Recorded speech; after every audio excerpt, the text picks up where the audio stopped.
there is no exclusivity in terms of negotiation. You knew be able to discuss in the same vein. You didn't link common outcome.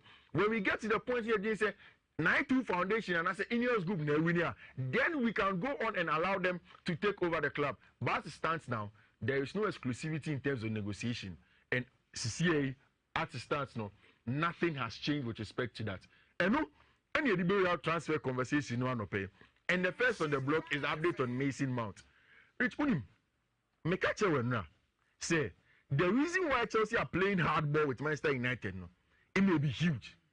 And now, and a matter about Twitter in his regular update from Chelsea signings, no, the first thing catch you be and say, whilst the entire that one thing say Mason Mount doesn't want to play for Chelsea Football Club again, no, Wakache Mauricio Pochettino, any the co-sporting directors at Chelsea Football Club say Man United we deal no. Now say Chelsea go on tour on the 17th of July. He will be available to go on tour to USA with them. But on only the new penny say everything should be done by the time Chelsea goes on tour. So, Rich, you can see where and how there is pressure on Mason Mount. Yesterday I told you there is probably just one tactical reason in Thierry Ten Hag penal. If you start a press, go through every team or English Premier League top 16. The pressures per game is very important. In the 2020-2021 season, Mason Mount had the best pressures per game in the English Premier League. 2020-2021-22 season, so he had the best pressures per game again. Even this season, his pressures per game has been very, very important. So he may not be your most flamboyant player on the ball. He may not be the best creator as an attacking number 8 or a number 10. But once you have Mason Mount in your midfield or even from outside from the right-hand side of the wing, he gives you a lot of pressures on the ball. So United want Mason Mount. And from Jacobs Ben and Rana Joe in his Twitter spaces, Nia Jacobs Ekache and he said, the 55 million at Manchester United for their tour for Mason Mount is still on the table for Chelsea Football Club. Omaka Chelsea said, when you be Mamo, and it is here until you are ready to take it. You see, Chelsea outgoing is Kakrebi. Pulisic is likely going to go to AC Milan for about 15 million pounds. There is same for Robin Lewis-Cheek, combination of about 20 million pounds. So Chelsea to me we say deals now. I am very confident that they will tell Manchester United say we need Monfa 55 Nimbra and let's get a job done. Now there was an update from Moen again say one of the players you were looking on the other side as alternative for Mason Mount, Adrian Rabiot. And again, there was reports that Adrian Rabiot is signing a very, very important contract extension at Juventus. So it means that there is no way he's going to come to Manchester United. Now, Nyaka between either Mason Mount or Moises Caicedo. But I've told you that essentially Eric Ten Hag is in love with Mason Mount's peculiar skill set and the pressures per gamer. Almost nobody has it in the English Premier League. It's sounding clearer and clearer by the day. Say, maybe to have 55 million pounds now for Mason Mount to come to Manchester United. And I'm very confident. We're Manchester United here. Trust me. Mason Mount about Manchester United, he's going to be very integral at Manchester United midfielding. Now you see, Rich, Man City for midfield now. Man City are going to get a midfield of Rodri, Bernardo Silva, Matthew Kovacic, Calvin Phillips, Kevin De Bruyne. I think it's outright that's the best midfield in the world.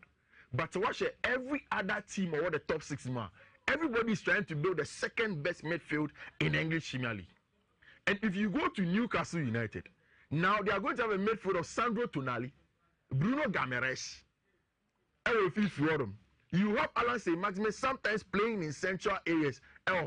It is a top brutal midfield for team my friend in Newcastle. Chelsea are trying to build a midfield of Enzo Fernandez, Moises Caicedo, Kani Chukwuemeka, Andre Santos, any host of the middle in the middle of the park. Manchester United midfield possibility of Mason Mount, Casemiro, and Bruno Fernandes.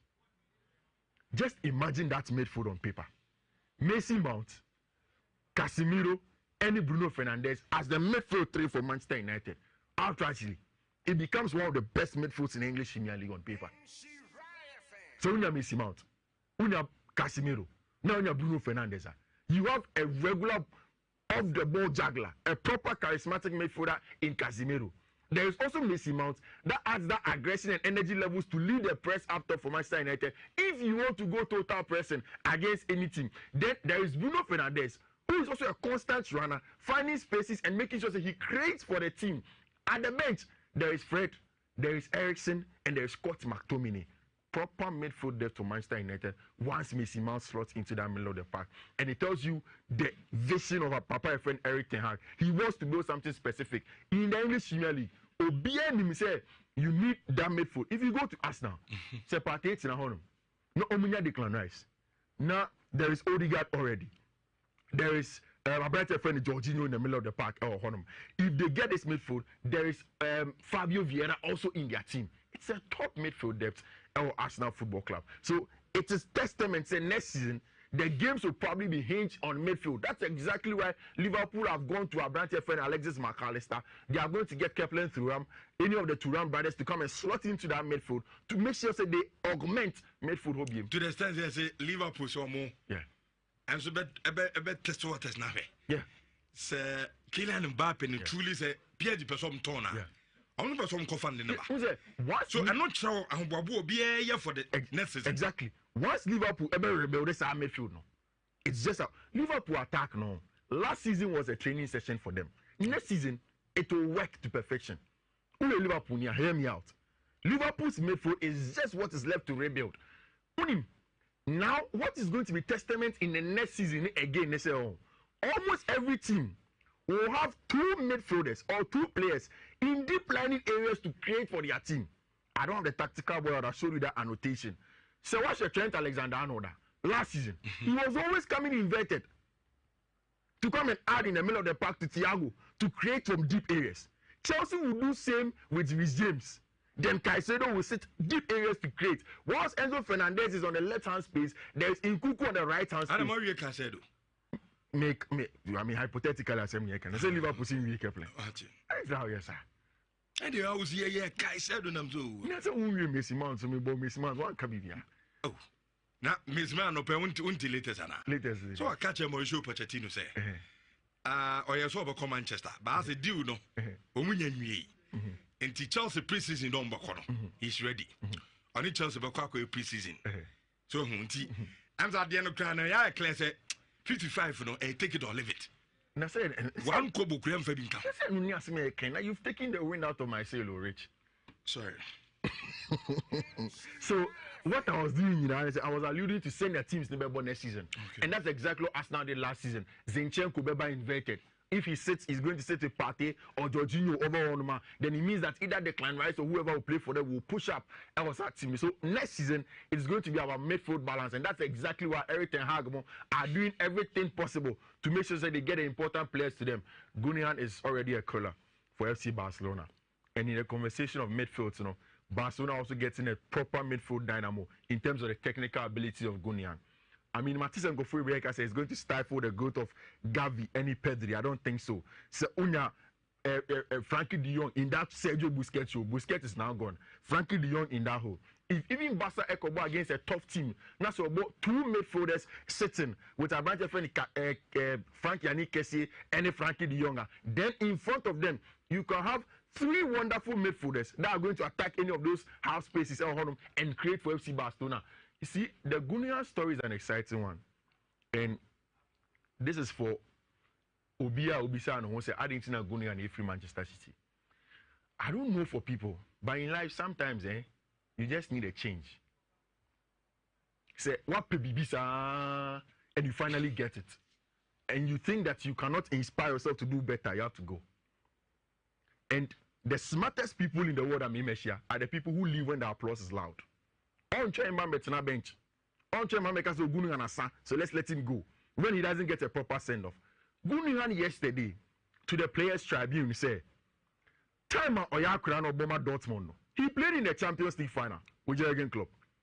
With our Dortmund team a toe-to-toe with Bayern. They were not able to win the Champions League. He left there. When he was leaving Dortmund to come to Manchester City, last season, Nico Tobiobuye, O'Brien, Pep Guardiola picked up a phone and told him, you know what? Regardless of Sewe Prano, the technical ability you possess is top notch, and I'll need you in my team. On the day of Gundogan's unveiling of Manchester City, he was limping with crutches. And still Pep decided to take him. So he looks back in retrospect at Adi Awaye. winning countless English Premier League titles, and going on to win a treble, an English treble, with the Champions League dream and not eluding it for a long time as captain of Manchester City. No, he thinks that he cannot replicate that success again. Into Akache players Chabin said this is the reason why he left Manchester City, because he believes he said Saudi why Manchester City, no, and you bit and he needs a new environment, and that's in FC Barcelona. So straight up, Gundogan is in FC Barcelona. No. So okay, I care about this transfer from the blast of the whistle. That West Ham will wait for this day, the day that they are going to get a bidding war between 2 or 3 clubs. West Ham knows, say maybe, most likely, in the history of West Ham United, the possibility say Ombenya a player cast in the caliber and shape of a branch friend a Declan Rice, you know, probably going to take the next 20 years.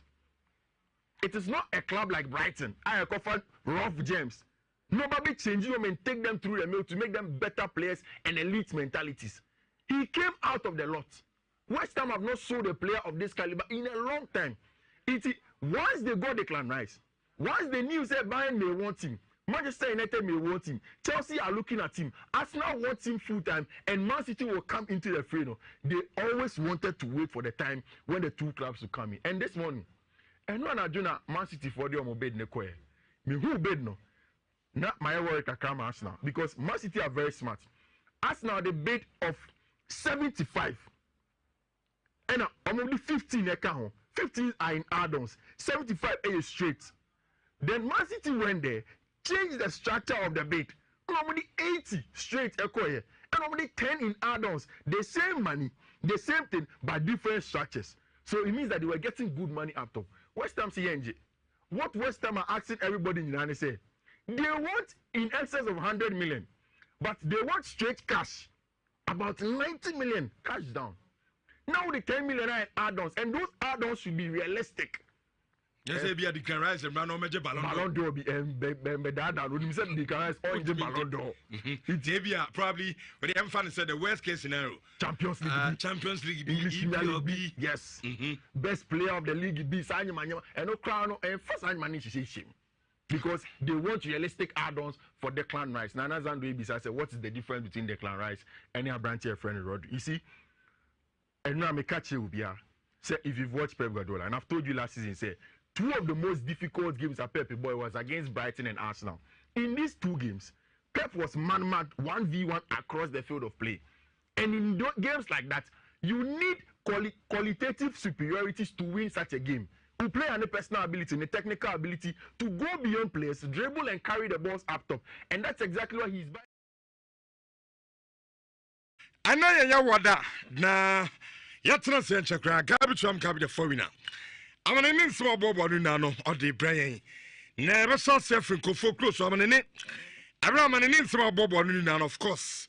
I will say transfer. I know I bet you a continentino Johnny. Love on Facebook in Shawans 4.5 FM. In Shawans 4.5 FM bar. Or share you made in no like another message, I can your coba near kind at the amount of Facebook. Sanso and now TV no solo. Ukuta multi TV in Quadia. So sign Eris Candy Air Machine Beam so unya Air Pimsan TV. Because they're live our home. Everything share live our Pimsan TV. I bet you and so at the Abramo Arsenal, say dear. Amanya and your branch of Declan Rice from Ayatima from South West Ham. Now, and common details of that transfer no, in a garbage from cabinet foreigner at the Baboy and other transfers at whom Comunano, Victor Osimhen, Hurricane, and the Akanina, of course, yet the sound common and so at the Abramo. Make us say, FIFA ranking latest. And so, acting about a Ghana, that when Ghana did kind our ranking so, and also garbage from at the home common at the brain. I'm on 4 times, I say. Now, a child of Manchester United took over. No, some so aquaquis saying, Pamchone, I'm letters. If they say Manchester United are honest and a great family, no, Omu Ache, Asprete, Emuso Monton, Emuso Nankatino. I'm on Cosono from Sika and some fanye. And also, fan SMP at Yabani Nano. Of course, you do come on. abo aye show no so bra yɛde the third edition of Nhyira digital passport dwumadi no ɛnso ɛde ɛbramo yɛbɛfia yɛbɛkɔ na afei under 23 AFCON nso ɔkɔ awo aye Morocco Ghana nano ade niema nkɔ Tuesday no Morocco change ɛsɛn ɛka poly enum ama Ghana yɛtumi te ka no nso baako elsewhere na Congo nso atena hɔ ama Guinea ɛtwa ne kamiɛnsa ma Congo nso ate ka no nso baako ama sɛ yɛn group no that is A group A ɛmo ɛden ɛnyasɛm kutu Morocco did come with 6 points Guinea atoso miɛnsa with 3 points Ghana nso toso miɛnsa with 3 points ano ma yɛn last game no yɛne ankasa yakɔhyɛ tie corner Ghana at all costs ɔsɛ timi wini yɛ game yɛne Guinea nso babo nyame adoma ɔkyena anso awo aye Morocco make say team no every Rabat adomo no ekyerem awo Tanga ho ene ne aye Guinea game no anso betimi ato ega hands of folk yet is so many aye coach Anowoka anso di nkobo ani say Anowoka kran say Samates enso mo hwɛ no mu ehuno na nkomo no kran same pa ne sitie ene nso babo mo nkomo awo show no so this and many more and yatrasia third edition of Nhyira Guitar Passports union mukramofo niano yamamo barika de sala yatrasia de aguremu nsam na ade ebremo kabicham kabi de foreigner gise odikan akom kakra ade mai tien komra na fei on family nsam no enhyase enso emfa emai Richardoni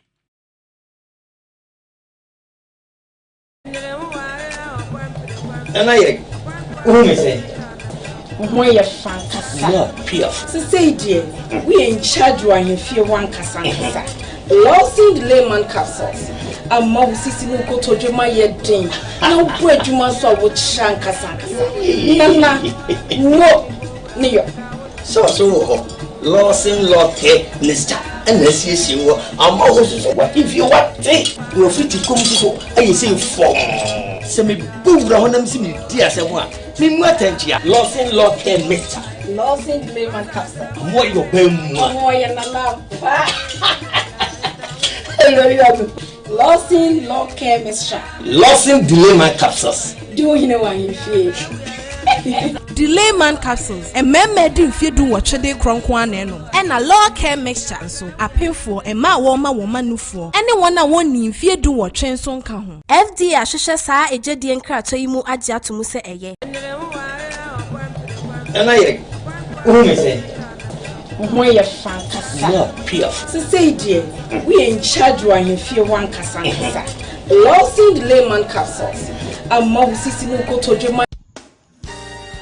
Medimosis Clinic and Process Center, a Bawanya Airpa War, near Shanya Ruanka Yenso, ye OPD, and ye laboratory, ye Yenshibudu Duanuano, a ye Jumakiti, a way your branches in Nina. Oh, how every beer would Johnson, and our Johnson, a Bakoko, and our Timbre Yenso, what Johnson, what's in Casa Johnson, a Biaka would Johnson Chadimuana, or Bad Johnson Sua, Johnson and Mada, or your bin Sua, Minute Bia, what dear would Johnson, or bin so dear one can who are no Johnson with the home, or Dana Dua, or sorry, Pebe, my broso, Sawo Johnson, and now Johnson or a Bessinessini, and will be so Johnson, or Bachinimusa, or Bre, and Sanaka Crampaba, Sheshame Dimosis Clinic and Process Center, and Tam, and what dental barrier, traffic light and chain, a shaman a Jacojo, Kumasa Hinamako Bay, and our cross ministry, so Tragana Highway Siada, Flower 0244 447, Yaje NHIS, and private insurance in Kaye, Medimosis, yes, a prostate area, no a day, any prostate area be. Ope baby, ope diamond from a baby farm. Ope baby, ope resty. Now when you peace of mind. Ayaya. Kindaki Hotel. Kindaki Hotel. Almost services here excellent. Rooms, you know, our executive suite rooms, queen size rooms, and the deluxe rooms. I was just come on. After our conference hall, FNP 50, our bar, and a restaurant. For your local and the continental dishes, papa. Now uninterrupted Wi-Fi. The internet will have for browsing. Kindaki Hotel. Hotela. Tawa wakuma yo. Security. Bumbo. Eye tight wa. No dia hoki kasronko. Asum omanfua. Omobahano. No wada chimobia. At Kindaki Hotel. We serve you at your beck and call. Kindaki Hotel Wokumansi. Kenya say. Hospital Junction. House of Faith Echirwa. Press 0243 170086 0548 002100 and 055 7350538. Kindaki Hotel, a place of peace. Assumpioha. Kindaki Hotel, your sweet home away from home. Ready. On each chance about pre-season. So hunty. And at the end of the day, I class 55, you know, take it or leave it. And I said, one kobo cream for being you've taken the wind out of my sail, Rich. Sorry. So what I was doing, you know, I was alluding to send their teams to Bebo next season. Okay. And that's exactly what Arsenal did last season. Zinchenko Beba invited. If he sits, he's going to sit with Partey or Jorginho over Onuma. Then it means that either Declan Rice or whoever will play for them will push up our team. So next season, it's going to be our midfield balance. And that's exactly why Eric Ten Hag are doing everything possible to make sure that they get the important players to them. Gundogan is already a caller for FC Barcelona. And in the conversation of midfield, you know, Barcelona also getting a proper midfield dynamo in terms of the technical ability of Gundogan. I mean, Matisse and Gofuri Reka says it's going to stifle the growth of Gavi, any Pedri. I don't think so. So, Frankie de Jong in that Sergio Busquets show. Busquets is now gone. Frankie de Jong in that hole. If even Barca Ekobo against a tough team, that's about two midfielders sitting with a bunch of Frank Yannick Kessie and Frankie de Jong. Then in front of them, you can have three wonderful midfielders that are going to attack any of those half spaces and create for FC Barcelona. You see, the Gundogan story is an exciting one. And this is for Obisa and who say, I didn't know Gundogan is free Manchester City. I don't know for people, but in life, sometimes, you just need a change. Say, what Bibisa, and you finally get it. And you think that you cannot inspire yourself to do better, you have to go. And the smartest people in the world, are the people who live when the applause is loud. Bench. So let's let him go. When he doesn't get a proper send-off. Gundogan yesterday to the Players Tribune said, time Oyakura Obama Dortmund. He played in the Champions League final with Jurgen Klopp. With our Dortmund team a toe-to-toe with Bayern. They were not able to win the Champions League. He left there. When he was leaving Dortmund to come to Manchester City, last season, Nico Todiobuye, O'Brien, Pep Guardiola picked up a phone and told him, you know what? Regardless of Sewe Prano, the technical ability you possess is top notch, and I'll need you in my team. On the day of Gundogan's unveiling of Manchester City, he was limping with crutches. And still Pep decided to take him. So he looks back in retrospect at Adi Awaye, winning countless English Premier League titles and going on to win a treble, an English treble, with the Champions League dream and not eluding it for a long time as captain of Manchester City. He thinks that he cannot replicate that success again. Into Akache Players Tribune said this is the reason why he left Manchester City, because he believes he said Saudi Arabia or Manchester City, and he needs a new environment, and that's in FC Barcelona. So straight up, Gundogan is in FC Barcelona. No. So okay, I say I'm care about this transfer from the blast of the whistle. That West Ham will wait for this day, the day that they are going to get a bidding war between 2 or 3 clubs. West Ham knows, say maybe, most likely, in the history of West Ham United, the possibility say on a player cast in the caliber and shape of a branch friend and Declan Rice, probably going to take the next 20 years. It is not a club like Brighton. I have offered rough gems. Nobody changing them and take them through the mill to make them better players and elite mentalities. He came out of the lot. West Ham have not sold a player of this caliber in a long time. Once they got Declan Rice, once the news said Bayern may want him, Manchester United may want him, Chelsea are looking at him, Arsenal wants him full time, and Man City will come into the fray. They always wanted to wait for the time when the 2 clubs will come in. And this morning, and when I do not Man City for the bed nekoe, me who bed no, not my work I come Arsenal, because Man City are very smart. Arsenal the bid of 75. And only 15 account. 15 are in add-ons. 75 are straight. Then Man City went there, changed the structure of the bid. Only 80 straight echo here. And only 10 in add-ons. The same money, the same thing, but different structures. So it means that they were getting good money up top. West Ham CNG. What West Ham are asking everybody in United say? They want in excess of 100 million. But they want straight cash.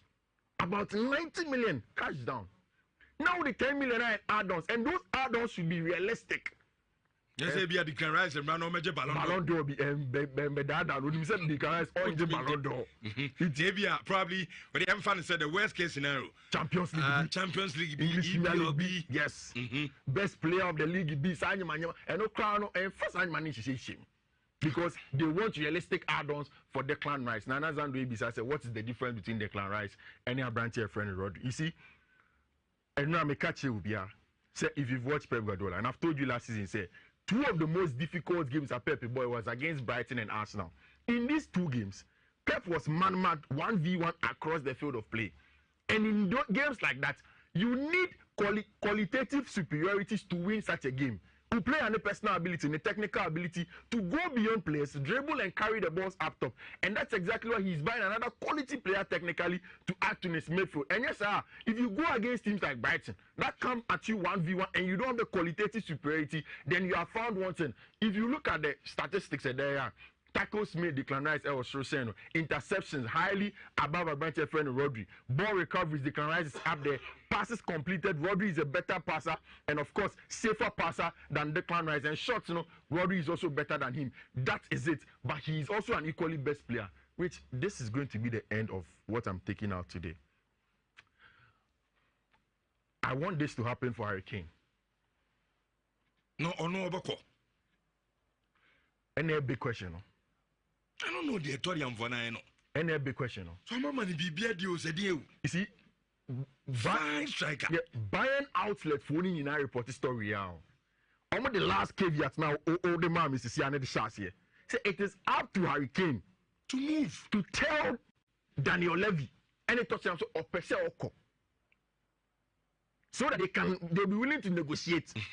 Because Daniel Levy, he doesn't care. He's not willing to negotiate. He will hold on to his most prized asset in Harry Kane. Business-wise, it doesn't make sense. Because Harry Kane, realistically, I can't 1 year. He's 29. He made a big mistake. Meaning, any agents and the science has 6 years contract extension. It shouldn't have been done in the first place. But Bayern have brought in an interesting proposal for Harry Kane. Because they say Bayern catch Victor Osimhen. Yeah. And then the team says, we are not interested anymore. They want the Harry Kane. Yeah, call for Harry Kane. Yeah. And the Harry Kane, I don't catch open the chairman. He should. Timmy, my Bobby, there's some Yamato Zambia. My dear Semeko. Mammy, come and you see, Rich, say a deal with here. Midika can the last time say Harry Kane to Madrid will be the best deal that would have happened to him. I think this will be the second best. Bayern also offers him a clear-cut route to some trophies and eluding on a career. Bayern ain't replacing Robert Lewandowski. Harry Kane is cast in the frame of our branch friend Lewandowski. He will give you the goals. Okay. He's a wonderful player. And you see exactly how Thomas Tuchel person Bono dropping down with attackers to create and get a job done. That's exactly what Harry Kane will give you. Sorry, Harry Kane fan, I'm sure bonfire. Pray saying Yankopon Bekana Kuma.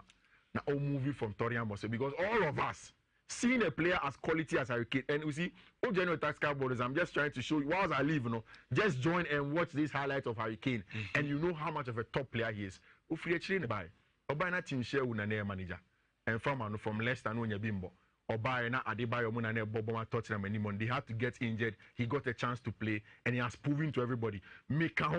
When I saw Harry Kane the first season of G Golden Boot, I said, oh, he's a one-season striker. But here he is proving to be as a top striker. He needs the laurels. And I think the Bayern need Thomas Tuchel beats my man is Adrian. All right. Kofi, thank you. Thank you. All right.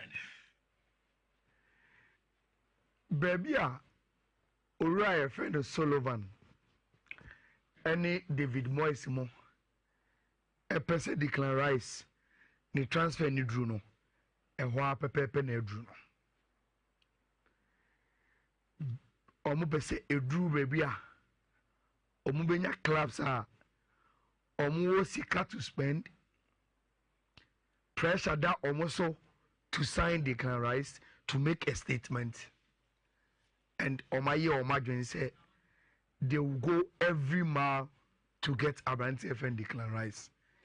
And baby a West Ham epe Declan Rice situation no e I know one no and a dano. Na Ushem Vuni way ewa tactical board no so. Uko o left hand side wa who say Ora friend Mikel Arteta and Declan Rice and Gina Wa Omoha again is trying to tell him something. And it's the same thing. And Urban writer Pep Guardiola and Abranti FN Declan Rice. This graphic was made by go.com. And Omubusa the question said between the two coaches, Pep and Oref and Arteta, why and Obetimi are convinced Declan Rice say Ombebo and for a money team. Saturday you tell me analysis and me share my dream between Arsenal and City. Team I me give say ebeboa Abranti FN Declan Rice.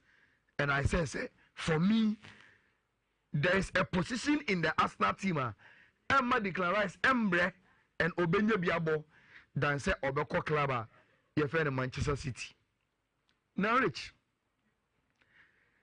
say Obi Busa osisi ase ewiase nyina in that position na FN defensive midfield no player be pan ni mba hwan dey na obebo DM CC ewiase football nyina DM pa oni mbo pa yeah me nwene wo 3 seconds kra what about why this guy Rodri yes sir CC yin bebre so see a more DM is it because of the trouble in Ghana? No, he has been consistent for City. And he is the reason why City team is the same. We won't defeat City team anymore. Team in the Bejija. Football is all about balance. Football. So you can say football club in bar. It is all about the balance of the team. And the balance of the team in the team will call transition or share. And it's all about transition, so we defend there. Why in a moment balance? No, a DM no. And then you say her for near team for say, who is the best? Yes, the best DM in the world. So much money I like. Obian for Bebeno. A Rodri Cascante. Obian for Bebeno. Monfort drink Bra. Obian Beno. Okay. Obian Beno. Meaning say Uncle Fobo Casimiro money. No. None of them. And it's yeah. I nearly mentioned in the Bahamian amount for the Manchester Nintina. Okasa. Upe player. Look, why do you think say about 98 of Pep Guardiola games Obo Rodri? Ultimate point and can so game way there. Me say me manage me squad ninti. Oh, you will defeat the team. My team ninti me most they also Obo no. And for me, he is the best DM ever grown him. Now, if for me, what do you know the best DM? Just ask Fifi brought this graphic for comparison. Now, if the best DM in the world say, oh, compare it to Declan Rice, no Rice, I was our numbers way against Waldria, it tells you how much he is valued. And CC and rate Macachro, who could transfer market this one? Say, clubs air to player, apart from the money, player and personality, ne character. Adi edi mutin timba is these numbers. You need to have them. And to say, oh, compare Declan Rice to Rodri, who is the best DM for me. He beats him on any of the defensive numbers. As a DM, you have your defensive duties. And it's a club now, Obama, no. A offensive club, then you attach offensive transitions to play, no. Rich, so compare Declan Rice to Rodri. About all the defensive duties, I was a DM Declan Rice numbers, no, better than Rodri. And we are looking at the Premier League we are as a season and numbers 179. Tackles made. Declan Rice was 79. Rodri was 67. Interceptions. Declan Rice was 63, Wadri was 33. Ball recovery, Declan Rice was 334, Wadri was 301. Passes completed. The first 3 parameters are defensive duties of a DM. Nina Declan Rice and Wadri. But when it comes to the offensive play, no, say passes completed. I went to Rice and Ben Wadri baby, and the back shot so on Ben Abrante and baby, just as the numbers no indicate. But Rich, beyond this comparison, is to go deeper into Rice numbers. Only say in the last 1, 2, 3, 4, 5, 6 seasons, we about 80% of Western matches in Umpra. About team 2017-2018 after that our for Rich about 41.8% of games and I was about Edema West Ham. All from 18-19 season 89.8%, about 100% in 2019-2020, about 84.2%, 93.0% last season. Declan Rice about 95.7%. Okata total way boom. Now average in the last 6 years, about 80% of football for club and friend Declan Rice. Otona, you are buying a player, he will ever be presence for you as a manager. Now Obama. Now that is where it gets interesting. Rich, see the medical gano. Only say when it comes to central midfielders, our Premier League ni mua. Only Declan Rice compare omunina. Say eba tackles win rates, eba interceptions, eba area draws or your first to all of them. Ejuma and Ankasa and Declan Rice. Declan Rice need the attention of N'Golo Kante in the past. Tamano Sina Kama Leicester and in the heydays our Chelsea, But CCA say open the newest N'Golo Kante in the Premier League. Abantia, your friend Declan Rice. Now he's all over the pitch for you, all over. Now, Rich, so was our picture way. It gives you all the 4 attributes of a DM, and this a picture. It was taken time at West Ham able Liverpool. Now in the first shot, Abanti friend is Diogo Jota and a quita ball for Liverpool. Rich, Declan Rice as a DM crosses him down in the first picture. You move to the second picture. While recover ball, you are jibono every Abanti friend Diogo Jota. Then the next move, and he said, Ojibo ni say, oh, let's have a picture where he is scanning around the pitch. I will say, he found a bit possible. Then the last one, who Abantiano, then he switched the play to him. And this picture gives you the 4 attributes of say coach in a channel. Now, or Shani DMA. I was say, baby, a danger no. I was say, Okojibono. Now, Ojibono, you scan around the best pass, then you put the pass there. So we are saying you coach bia onum say why you dwuma as a defensive midfielder. Now Rich, onum say season year ko na wie players are omo central midfielders are omo more than 900 minutes our Premier League nim no. So open player or switch play pa in terms of the midfielders Declan Rice etoso miensa. And he is very good defensively, and he's very good when it comes to offensive transitional play, and that is why Mikel Arteta and you friend Pep Guardiola about Abrante and Hondamono. Now look, say Osha Bedna City the Koyana, they were just being smart, but they knew say Mfa. Arsenal the 75 plus 15 call. Nti Ometua 75 no up front. Now Ometua 15 later. Okabuma 90. City say okay. You say the same 90 Nibeko. But you're able to have 5 more up front, which is 80. Now the 10 no ako add on so no. Now NTI ban say City for the do no. Obviously as West Ham are rejected and almost express and Arsenal a new proposal ebeba. Obviously no.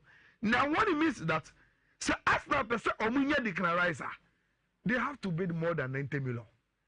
Because the second bid City the Babano, everyone in him. But entire from Omo Ben declarizer, they say Abantene still no SC of favor Arsenal and opposite Okobo Club your friend 104.5 insha 104.5 FM na yɛ de nsɛm no ɛde aba na wait ɛna yɛkɔ no slow saa because yɛnnuanim nkramofoɔ no wɔn nso gu so mu di wɔn salad we yɛde wɔn maako ɛnti mepato yɛ kramoni a we ne happy Eid Mubarak right happy Eid Mubarak ana yɛde ma mu nyanti yankasa Nuhu Adams Nuhu enjoy pa ɛne nneɛma ade toto so no wotumi sɛ mu enjoy wɔ fie hɔ anti yɛma onu abusua no nyinaa happy Eid Mubarak and tina ya training kakwana fe ya di nsɛm no ade aba ya sase ade afi the new FIFA Coca-Cola ranking anu so aba beto da na say na say first time no me pato Argentina and early the France toss me in Brazil toss me en na fe enan no ye England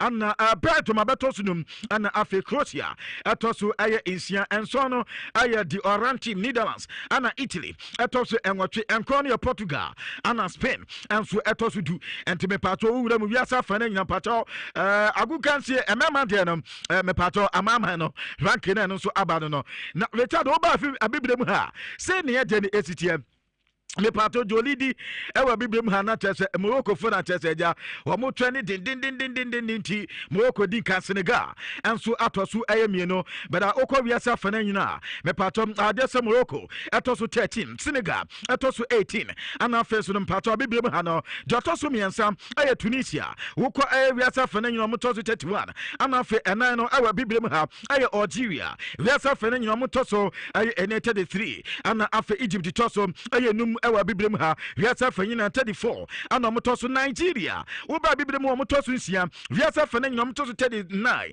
ana fa 43 wo ko wiasa fa nyina Cameroon toso ana ba bibrem ha motoso so me pato Mali atoso enwotwe ewa bibrem ha wiasa fa nyina 50 ana motoso 51 ye Cote d'Ivoire wo ba bibrem ha wo motoso aye enkron edu enso aye South Africa ade me pato Burkina Faso wo ba bibrem ha ade so motoso du wiasa fane nyina no ya de se omoto 55 nemom Ghana oba bibrem ma wait Africa angasa Ghana yenya de ya to so 11 enti oba aye FIFA Coca-Cola ranking na eba na Ghana bibrem ha ya to so 11 beda ukọ wiasa fane nyina mpato 59 ana tase Ghana to so enum aye the new FIFA Coca-Cola ranking na ato Ghana na no pay no ya de kaka edi Adam bet abribia ya na ya twa man de na ja wait oba aye bibrem ma akamia se FIFA ranking no Ghana maya no ya de chairman no enti uba bibrem ha Ghana maya no omoto so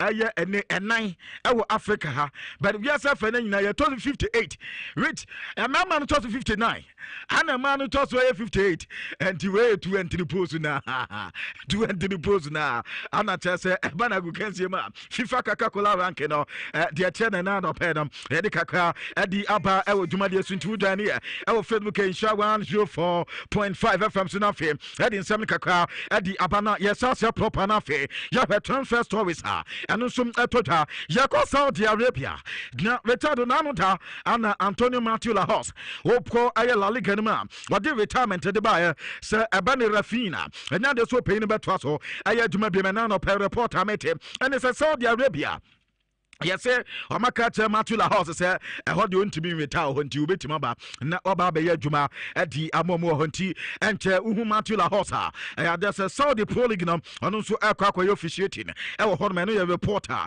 e phone me adi eba Inter Miami ona tell Lionel Messi akọ better no pay enkoma eba say Tata aye Martino wono aye head coach asisia no Manchester Inter Miami enso afana asisia no ono nso eba be bwanti Lionel Messi new headquarter wode no bekwa akoya adwuma Tata Martino na eno da ni unveiling ntwetimi etodwa tamro panyin Elande wode nkoma kakra de aba wase yanka mo bianta as in fact team na hamba ba fa no onim se niam ebetima akoya de ama Inter Miami boko no eno Tata Martino de fio panyin akate enso edi ebanie na yanko de Madrid na okọ Madrid boboko na Madrid edi omo captaincy me pato mo ranking edi aba on se Karim Benzema ono na teso captain team no no na after say Benzema ekono so munya the new captain obeye adwuma no anso dia mamo na me pato ko Madida dia Madrid adia banie Nacho Fernandez which ano ana oye the senior captain sir Nacho Fernandez ni ha dobobo amba no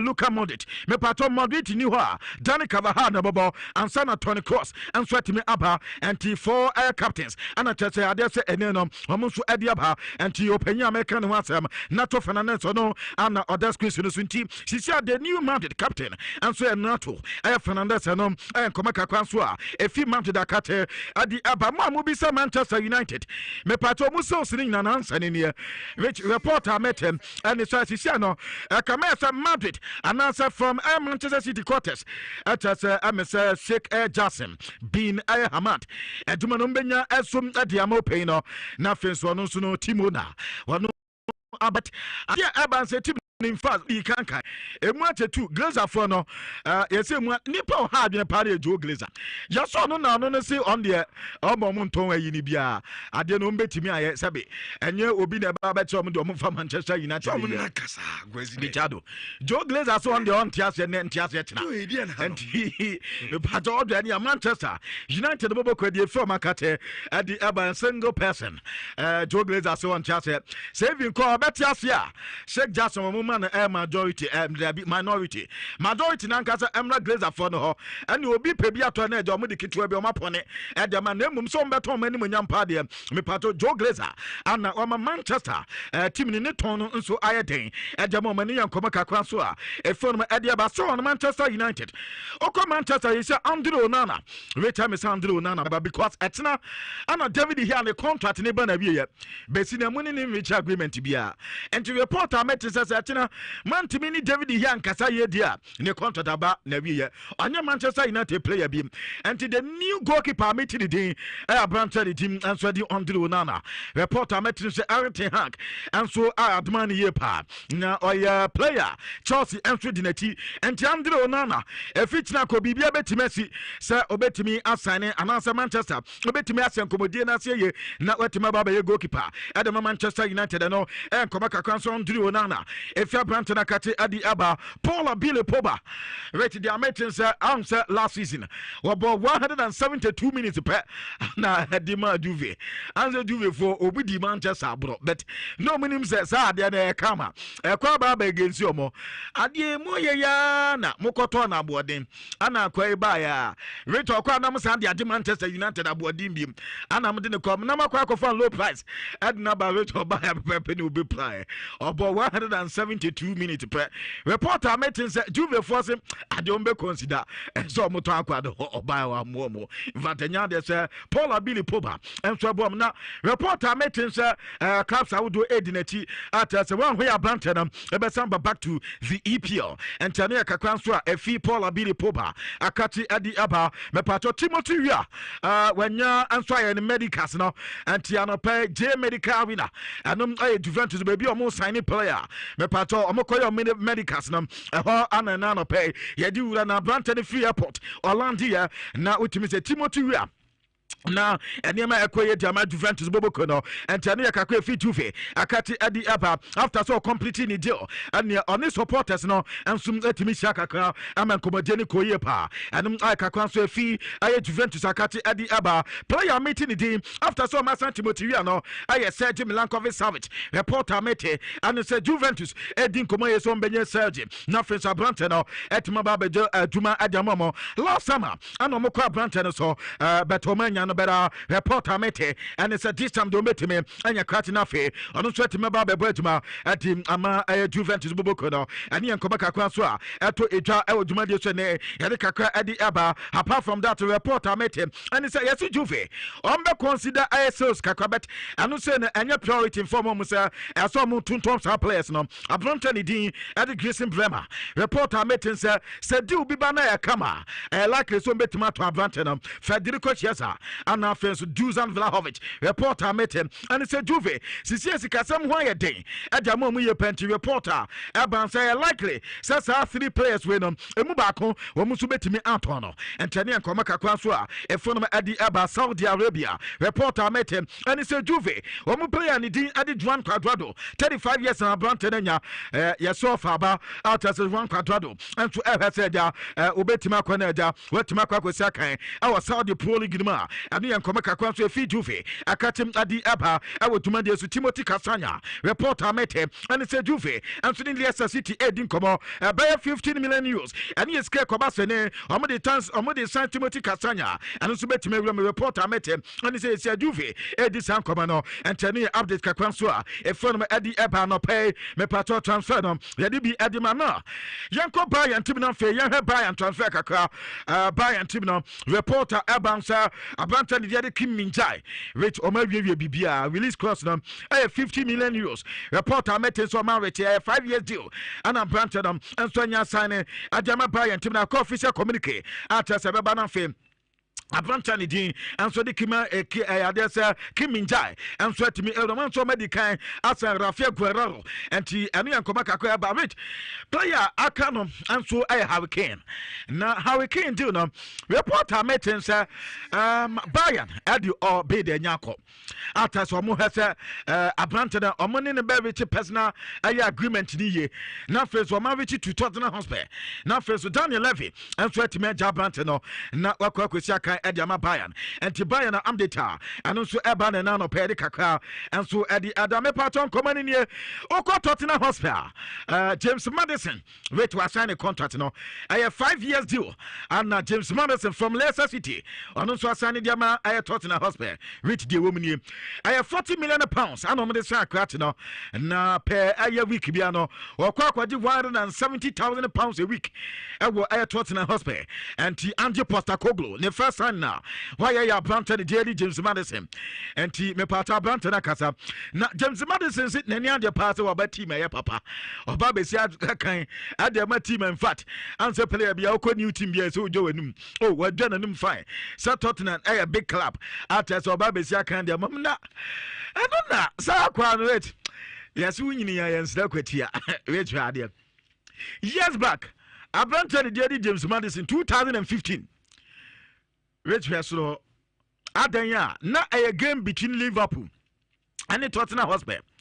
Akwame kwa ne Twitter handler the other quarter and say oh did say game na Tottenham and Liverpool akwakobo no Luis Suarez ebe say Tottenham team no kwa betiti Tottenham team na say so mo kwa na sabe akwabi wo mu pa habe adu bi no wo mu no ono kwa de say Luis Suarez say no kwa na ni be de pa Richardo ni enhu abranche kra James Madison e kan ho asem afi obadan wa wase onu otiri e garage bill atase we no eye passing me penitri ye pa we I say obi atu ni ho asi wo say o de be ya de we ose o tan branche with the mu ade nyina Atas wa plan went on your time and what the ma brandedi adi garage bill enti ne kwakwa ne tintini na yinyan se Tottenham Hotspur team a sabi opo masem eh we jado akwa na abesande amomim obesande mama o so great club John was akwa 2013 enye James Madison ya no asamba ya na direct we dey simple we has no we bibia do ahani we nim dey tina ba bia obekwa kopie and 2013 Abanton one kasa ne nsem o kan no na hisi o mo dey we no and to the journey of Facebook a no kakwa so Abanton dey James Madison e fi na kate adi eba e wodumadi so nsem na no anu show wait anu yes papa with a passion which calm down, you monkey. Wisha is 10 times better than you, chimpanzee. I don't know, Jack Wisha Satama no was na ya. No, oh, he bay. So no cry 10 times. And other they also describe a brand as a guard bill. Chimpanzee. But Aquana no ya. But ya me gonna say passion and pa.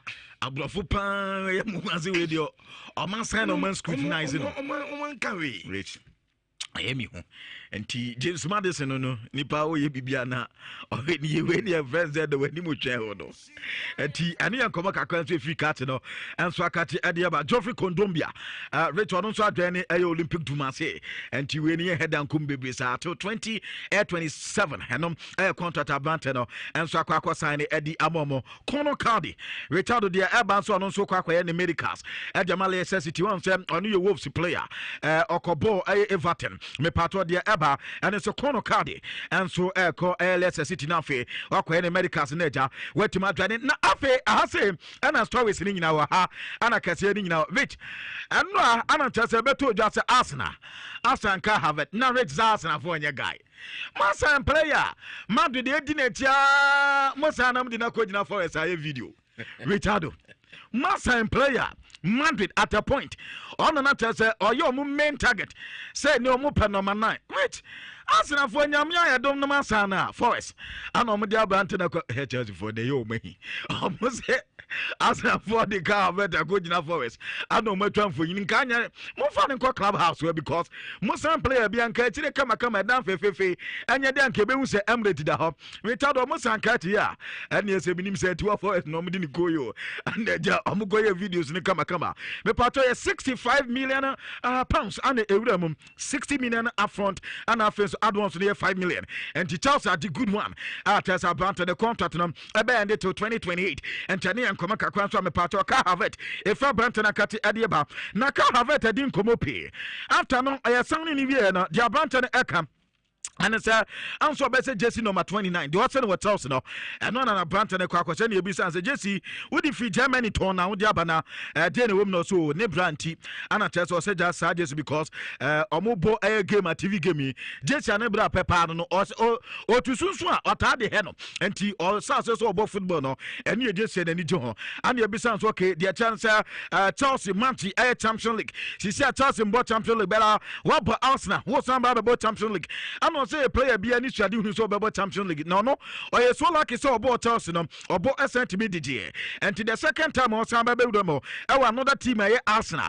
At also send them Champions League no GDA say Arsenal so bet me at do me nampo Champions League no monso at me antene no so me aboye pa. And here kakwa so ka have it at the atuja I would demand you na no pay the kakwa at the adan ye be say Arsenal team no huni say and also Arsenal team in fact or you so glad say what joining Arsenal team amazing club and what training in fact Arsenal team no more good air history after saying 21 no the good memories of Arsenal one and no be able to count them Arsenal and after so dey back all transfer what the players in nyina enshire into a transfer betime as a preseason I said on the entire team nyina and so team no e kakran so branch ni din and so the car have it fina kate at the after car have signings no reporter meeting say Arsenal the new deal o mo hwe ni mpa no e branch ni Jerry Juren Timber me patronu sekai e Ayas Bobo a defender and 40 million pounds and I met his and me every month and Tanian Koma if he asks and a cut at the Abba now to Declan Rice.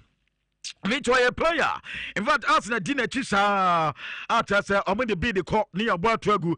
I'm an anno da crumpo chisa Oko Manchester City. I'm also the bid acquire rating company in any and maybe an Arsenal at the 100 million pounds at the call movie and almost on the add 5 million and so county 105 million pounds and Arsenal the acco to Tottenham Hotspur. I'm up a branch and the Declan Rice which so Omudu Han on Kofun Zoom almost Mafina Maze, Mafina Mati market, Nazavas in there. Nobody no matter, Betima say, Anna Mama Yatrimas, oh, pay and Yamudiamu Fadanko, rich and Bibia and Sequoia, and now planted by the medicals at the Ama Arsenal, Bobo Kunafe, Declan Rice, and so at Timia signed Jama Arsenal. Rich, the entire makers as a Bibia and Sequoia say, Manchester City added 90 million echoe, Anomubodu Ebotuguye, Niametin said. Manchester for your Madrid so Ombeko Bim say City. Ayo Madrid so Ombeko na fe bia 105 no mudi bia ko count dia rate ne ahwe na Arsenal timenya no.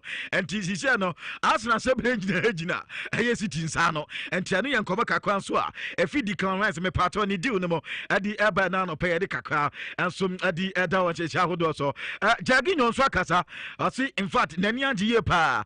Na no da bi o Chelsea Champions League no mo boya Manchester na site season sisi aba Arsenal so baby we mo Champions League ayade na ni adi hu ye pa atase office Arsenal and the players o mtoto nyina betimi abo mu ye na fence o betimi akoma ni so ade ba kon se ye say league na say last season no na manfo say Arsenal timi ni league but ye hu baby Arsenal team na ekodu ye and this season do mo ye ni last season no and no na chance Arsenal team na etwa so na fence o betimi anti league no and no ye Jaginho reporter if you brand na kate Eddie Eba e wo dwuma de so no Yanko Chelsea me pato ye Chelsea fan a de fi Chelsea kate di bane Edward Mendy anya sane Ediama Ali e wo Saudi Arabia Richardo 16 to 17 million pounds and yes in fact sikana anya de say be 17 million pounds reporter met him and said Chelsea anya je atomo contract Edward Mendy esane until 2026 a 3 years contract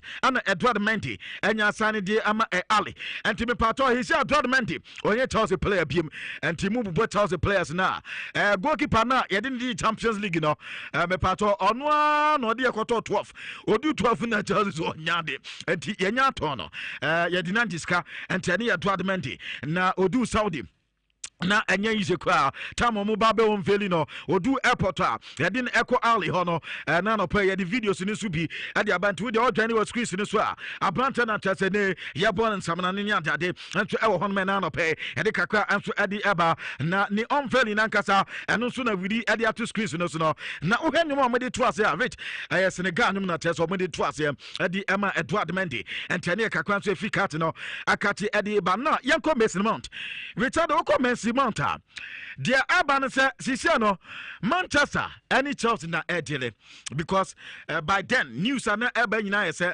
I'm the bid in eba na Chelsea for no minimum 55 million pounds no but wait near meeting said am say is na eya kwanim ye come here say who had the difference is Abama I say Chelsea I am willing so many Manchester bedin komo ye first in the Chelsea see yabuoni mupa mu miti but he said the Chelsea are granted opportunity at the Manchester omo enso ene omudi nkomo na fe omo hwesa branch de dey Mason Mount and so obeko ana so betena Richard say kobase say Mason Mount ankwa rich de ohoni Manchester United say abranch de dey Moise Caicedo Chelsea player na yedi na chia na afa yenye ska na ya kwasa fasi ni eniska engineer ntimi nkwa tete nkwante ano yepe ye ni gine ho akwa ne ho ye fi oyade sisi de yenye ska anti Richard Chelsea go for Moise Caicedo afa no ya ho Manchester so akwa no ko oyade and to say Kobase so many Mason Mount ombekwa kofa Moise Caicedo say Manchester kofa Moise Caicedo say Kim Richard Mason Mount no mesanko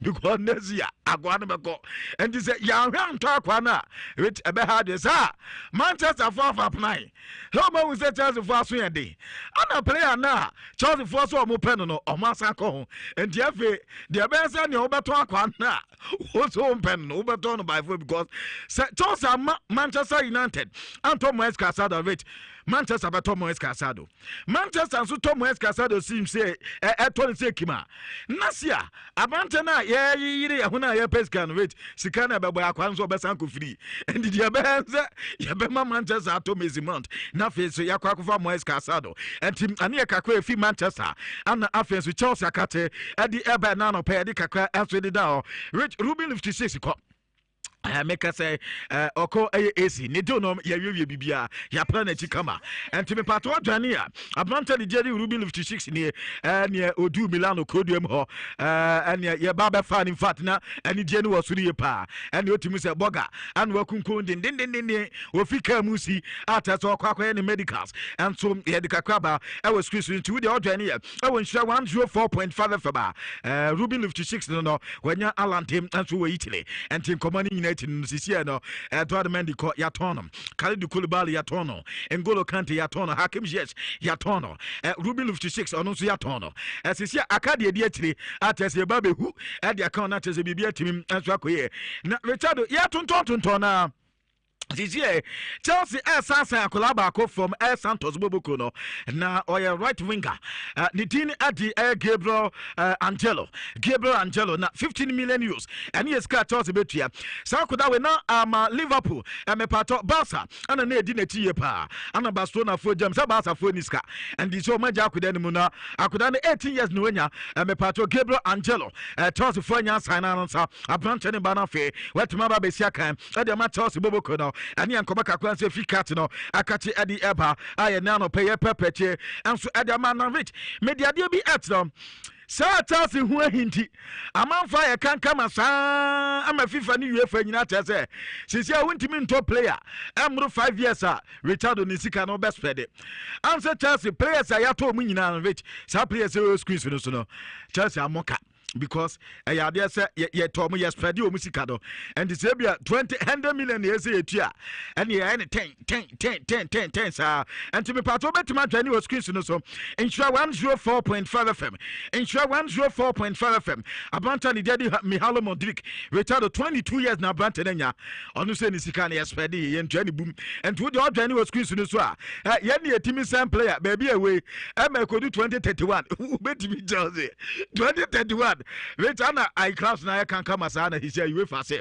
so better player unis kamen konkoto nemom so unis kana pesa otono na bia ni sika na abotne sika botne say 100 million a upesa o tem 5 years a and you betima ye nemom untimi nto player ebro 5 years obeka se ni sika no betitem and you unis kamen konkoto and to be part of eno ye dia efi you for kate ade ba Chelsea hu hinti samna no o masesa no enti eno ye kakran so a efi Chelsea akate ade eba e odumade so na no pay ye dia hu nkomane be enso ade ada na ana manfo Dabi.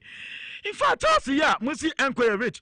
Your players now, Obie ni 1 8, Ablu 23, Rich the wedding empire 22, 19, 17, 18, 22, Rich players in England. Chelsea team no more building with a future team and a Chelsea building. In fact, we EPL clubs no Obie ni 1 8 to see. And this is a Chelsea team, big teams, you know. Chelsea Kwana Tata Nadia no and sweaty same team pato and a modeler. She said Chelsea for Afa. Almost a month player ni age no 20. Waha. Ama ye who meaning teacher for no. Adi who musa send ya beya. A cry and subet madam Tiano and Komaka Kwanse fi Chelsea. Akati Eddie Eba Eudumadi Sanano pay. Ya prechly and so Eddie Ama Rich say a Liverpool for Omako Day. Tishoko RB Lives can answer.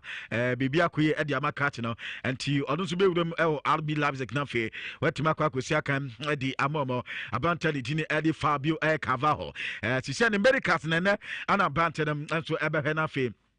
The medical test in the why are we computer and take official announcement at a Liverpool now for RB loves the phone and so Harry Winks reporter mete and it's on sooner and the medicals at the Mali X60 £10 million and Harry Winks on also from Tottenham Hotspur and T and Ian Komaka Kwanswa to a jar Jumadi Sanano pay ya pretty Eddie Amavich Benity ma Yamfa NC Hanem CBB any hodia. What's more players now? Your players no. Oh, it's we say you're under 17 for Nkwa. Chelsea team Nkwa Nkwa. We go 25 years I ento. You're torn so 2031. Is it Chelsea? It means 7 years contract. What's it? Them we Leipzig. Oh, anya yeah, team. Okay. Munye mo dia ho. Mo na mo part of Okwamba. She see mu hu some buttons some head there. They players I mean this will be asked over to be ade. Why? So omunyade players obi ni o yade e dey remember obi am pon oh David mutim ni dia monfa mu players all right and toss in show 104.5 live on Pimsan TV pharmacy ni ba na yankinkan emfama mo yenu anu nkam phone na no yamamo barka de sala monkoso ana monjimani titupa ene ankasa yenia nu Adams yabe kase oboase ahona odi eye and sala and so on. Nene senior Peru and so birthday. Renty always present on Facebook. And senior Peru on pay. Good morning, happy birthday to you. When you're 1 year assign at the account Yankopon in Shaupan. Oh, but your phone not trust. Ready made in cat garbage ram in Canada. 50 Manfred Awaha and no allergy. Or ha and Avia Clemente demos experience or also our ha. Na nu Adam de Medinka catch him so boise. The 100% Bismarck Owusu Empire. On also Metenica, our a year show no so. Na my catch was a yaswing. Adiaba Copa always nippebia out sorry. And so bo home pie pano, eh, ya dear. Because who was a cat diamond on Tiapa, Yan Hadrin pa. And on a road care clinic, as some in Cantor say. Yami Ayaduma, a draw idea in me on the 3rd of July. ɔmo ankasa ɔmo premises hɔ our Alaba ɔmo bɛn sika hɔ na no ɔmo ɛyɛ free screening nipa dodo na ha yɛ kɔ ayɛ bɛn na yɛde hyehyɛ ho ne nso sika yɛde bɛkɔ hospital akɔ check up ya na ayɛ problem ɛne nti ɔmo so ɔmo afa to ɔmo so sɛ wode bra na ɔmo nhwɛ wo nipadua nim yɛde bi ha ulcer nom typhoid malaria kokonom afei stroke sciatica severe waist pain ni na no yɛde ɔmo screen kama ɔmo wi a na ɔmo no asan boa wo ama aduro bi a so ɔmo de hwɛ wo bia no ɔmo nso atumi de ahwɛ wo ama ho atumi atɔ wo enti road care clinic nyame yɛ adoma sɛ ne so sɛ dwɔde a ɔmo de hyehyɛ so open kyerɛmu bi ɛkyɛ bi a fɛ number 0248 885040 na mo ne ɛyɛ road care for any ɛyɛ nkɔmɔ pamkyɛw drink a yɛde edi salai ɛyɛ niche chocolate drink ɛsɛ owuram awo kramoni biara ne fie a pamkyɛw wants a niche chocolate drink esu ntomu di mu ni wie ya ana aduane bia odi bi odi wie ano na onom ne niche ade aka ho ento so to oye den kono kotobi because at the taste of Ghana niche chocolate drink 0277 779560 no to wetimi ato de kama pa ene onya offer bi from Abuche sebesua de UK Canada US Australia nyame yado September yi when you offer be at your few na also about say ya now so the document be ha so fairly I know an Excel pass education so there what's our problem now for bra obama a professional guidance now so said you be submit officer application no would we question way from come a free advice and now I'm also edema ye from Excel plus education about your Kumasi our number is 0243 334894. And I think it's 0246 725909. Na also the year Okono operating kama. Then say be I kama pan at the amount and so kama. Na and now ya wada song I'll say a copy BBD. Na ye nani ya call AKFC song because they say Hona Santimani Nano ye Ghana. Edidi awo KFC na KFC say omo big bob mix no de tiene say e ba daka no ayemma so omo big bob ayemma no pamcho fu bibia chem chicken chocolate ana vanilla cashew ana fe chips asa de ka ho a e for 35 cedi and the KFC also bra na also be the god omo nko aduane na odi wi a only option. This all tough rounds because Adriano identity is a KFC a finger licking gold. Adriano is ye. Place the order. Our 0551 711 711. Box you know about Ayama. Nezibia Ayakama at the amount. Mr. Lawson Herbal Center. Dr. Lawson in the Chiano. Na ni padodona bonus amnane said the virgin doctor. On the day Lawson Delayman capsules.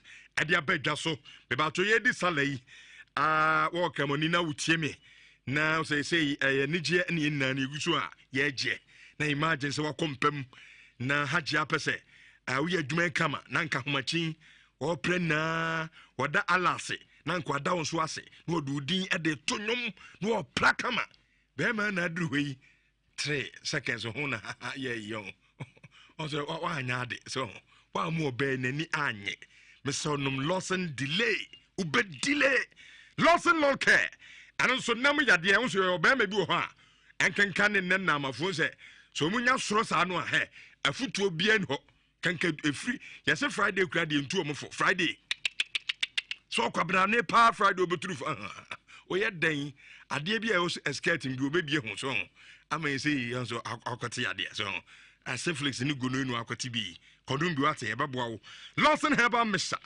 and also for general well-being ebeboa abuild immune system no ama yade ebe to say join this typhoid nom menstrual problems koko pamchoni na no ebetu ase enso etimi ede amawo na ma ne 0242 133 577 baby etonu pa bia no ebi enso ewo ho Talkstar Enterprise there eba POP hondiema e fo na eye papa honye ton no fiber plaster board cement no pop cement no de de ye no ni na no okọ agric atramade na on Talkstar Enterprise omo ben Talkstar Hotel no enso akwakodi eye enkomo awo ho na uye fiewura uye contractor na utie me usisi adan uye pop ewo inside nkwade a kwana koto materials no enso awo monsam enkran your number ne 0244 187 637 and Kumasi 0241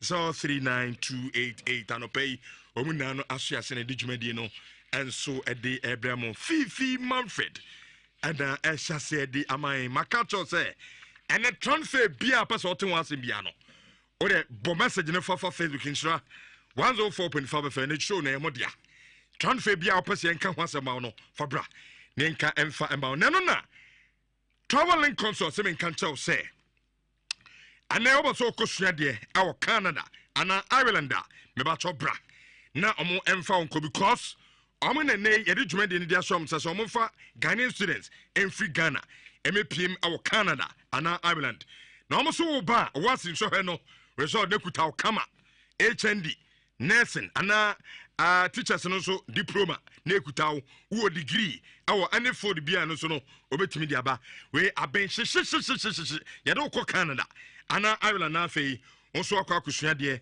awo ho aye one kasa or preferred air choice I invest bi abuso kusua de bia no na wa watusu June July de omo abiem number ne 0557 029765 and Canada number no aye 00164777475115 number ne trouble link empening for any enkomo Alaji Fifi Manfred Maduke Chuku Emeka good morning. Alaji good morning. Bibia aboko de yeah edanyami ase yeah cover baraka de sala barakade Alaji na untimi nka Alaji mini be bi crowd free bar no pay mini be bi Alaji di free bar say haji bi aka kire wose man mo de ya mi because mini be free bar no pay eja kabute no ai already now I see chama cafe nkra no senior man no mama yi senior so much no watch book afaro wa video chire say niema mienu say ofa do akosko no betro book wa gusgus be mama me fi no ba na say o pe mama me fi na book no kampe book no pe book no mo esa mama me fi betimiti mama me fi betwamiti and you don't throw book your book na mu ko studio akoya nyom na be dis no say book no kra no say bia e bi kra nyo bia kra na benya bia kan mama e fe su do bia ti no ti anti o do onye book but ani yema boys say esremo monyem girls na monye e pa mo jaw okay but the ones that we are junior kama say me ma de kama kaka ni za o kwa yem ge no ke o kwa yes ani o mani na mi so o sebe ho eni aje gudi no de ho yes sebe yem kai enko yemu bibi akwa ba enra na Eduarda yema nyan mo krabofo nyina no happy 8 Nuhu Adams na Nhyira to honom me say nyame adma or return ya baby say bi ni GBR kama honom na I can't just say for me these days I'm always going to start with Manchester United because I think that nyama bebre honom Rich there is still no conclusive update on the sale of Manchester United. The word is still simple. Glazers for said there isn't going to be any form of exclusivity in terms of negotiation with either the 92 Foundation or the Ineos Group. Once they find a suitable buyer, no, they will call the person and then get a deal, then they are going to announce it in the public. Rich, okay, the year in some way I started the last week. No? I think there is something behind. Inter David Yenon signing a contract extension. Now there have been updates. Oh, Manchester United near. The update is that David De Gea actually signed a contract extension for Manchester United. Emma United for a salary new by a whooping amount of money. Or just obey salary decrements. No what's Manchester United no. Manchester for budget contracts now. Kasa come some better number sign to make it official. Rich United for Baba come some to me sign contract. They cannot sign a contract for David De Gea to stay. So now, contract is still on. United have not signed their path to agree for David De Gea to stay. In fact, David De Gea had announced to the teammates, say, on your sorts now United honum. And then he has signed a contract extension up to Nantusha over the weekend. Time of the year, since I started saying, Banana will post the image on Twitter. The image, an emoji of Nipa order. So he's tired. And the ball is in Manchester United's court. So, Rich, it is simple. United do not see David De Gea as the number one next season. Nyame adoma, say United 8 million Messi man deal no.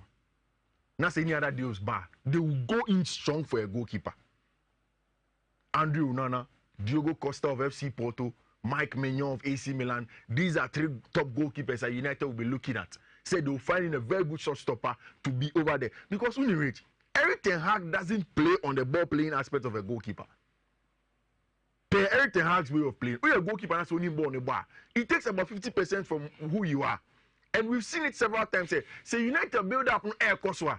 Because David De Gea is not too comfortable on the ball and he's quick to unleash.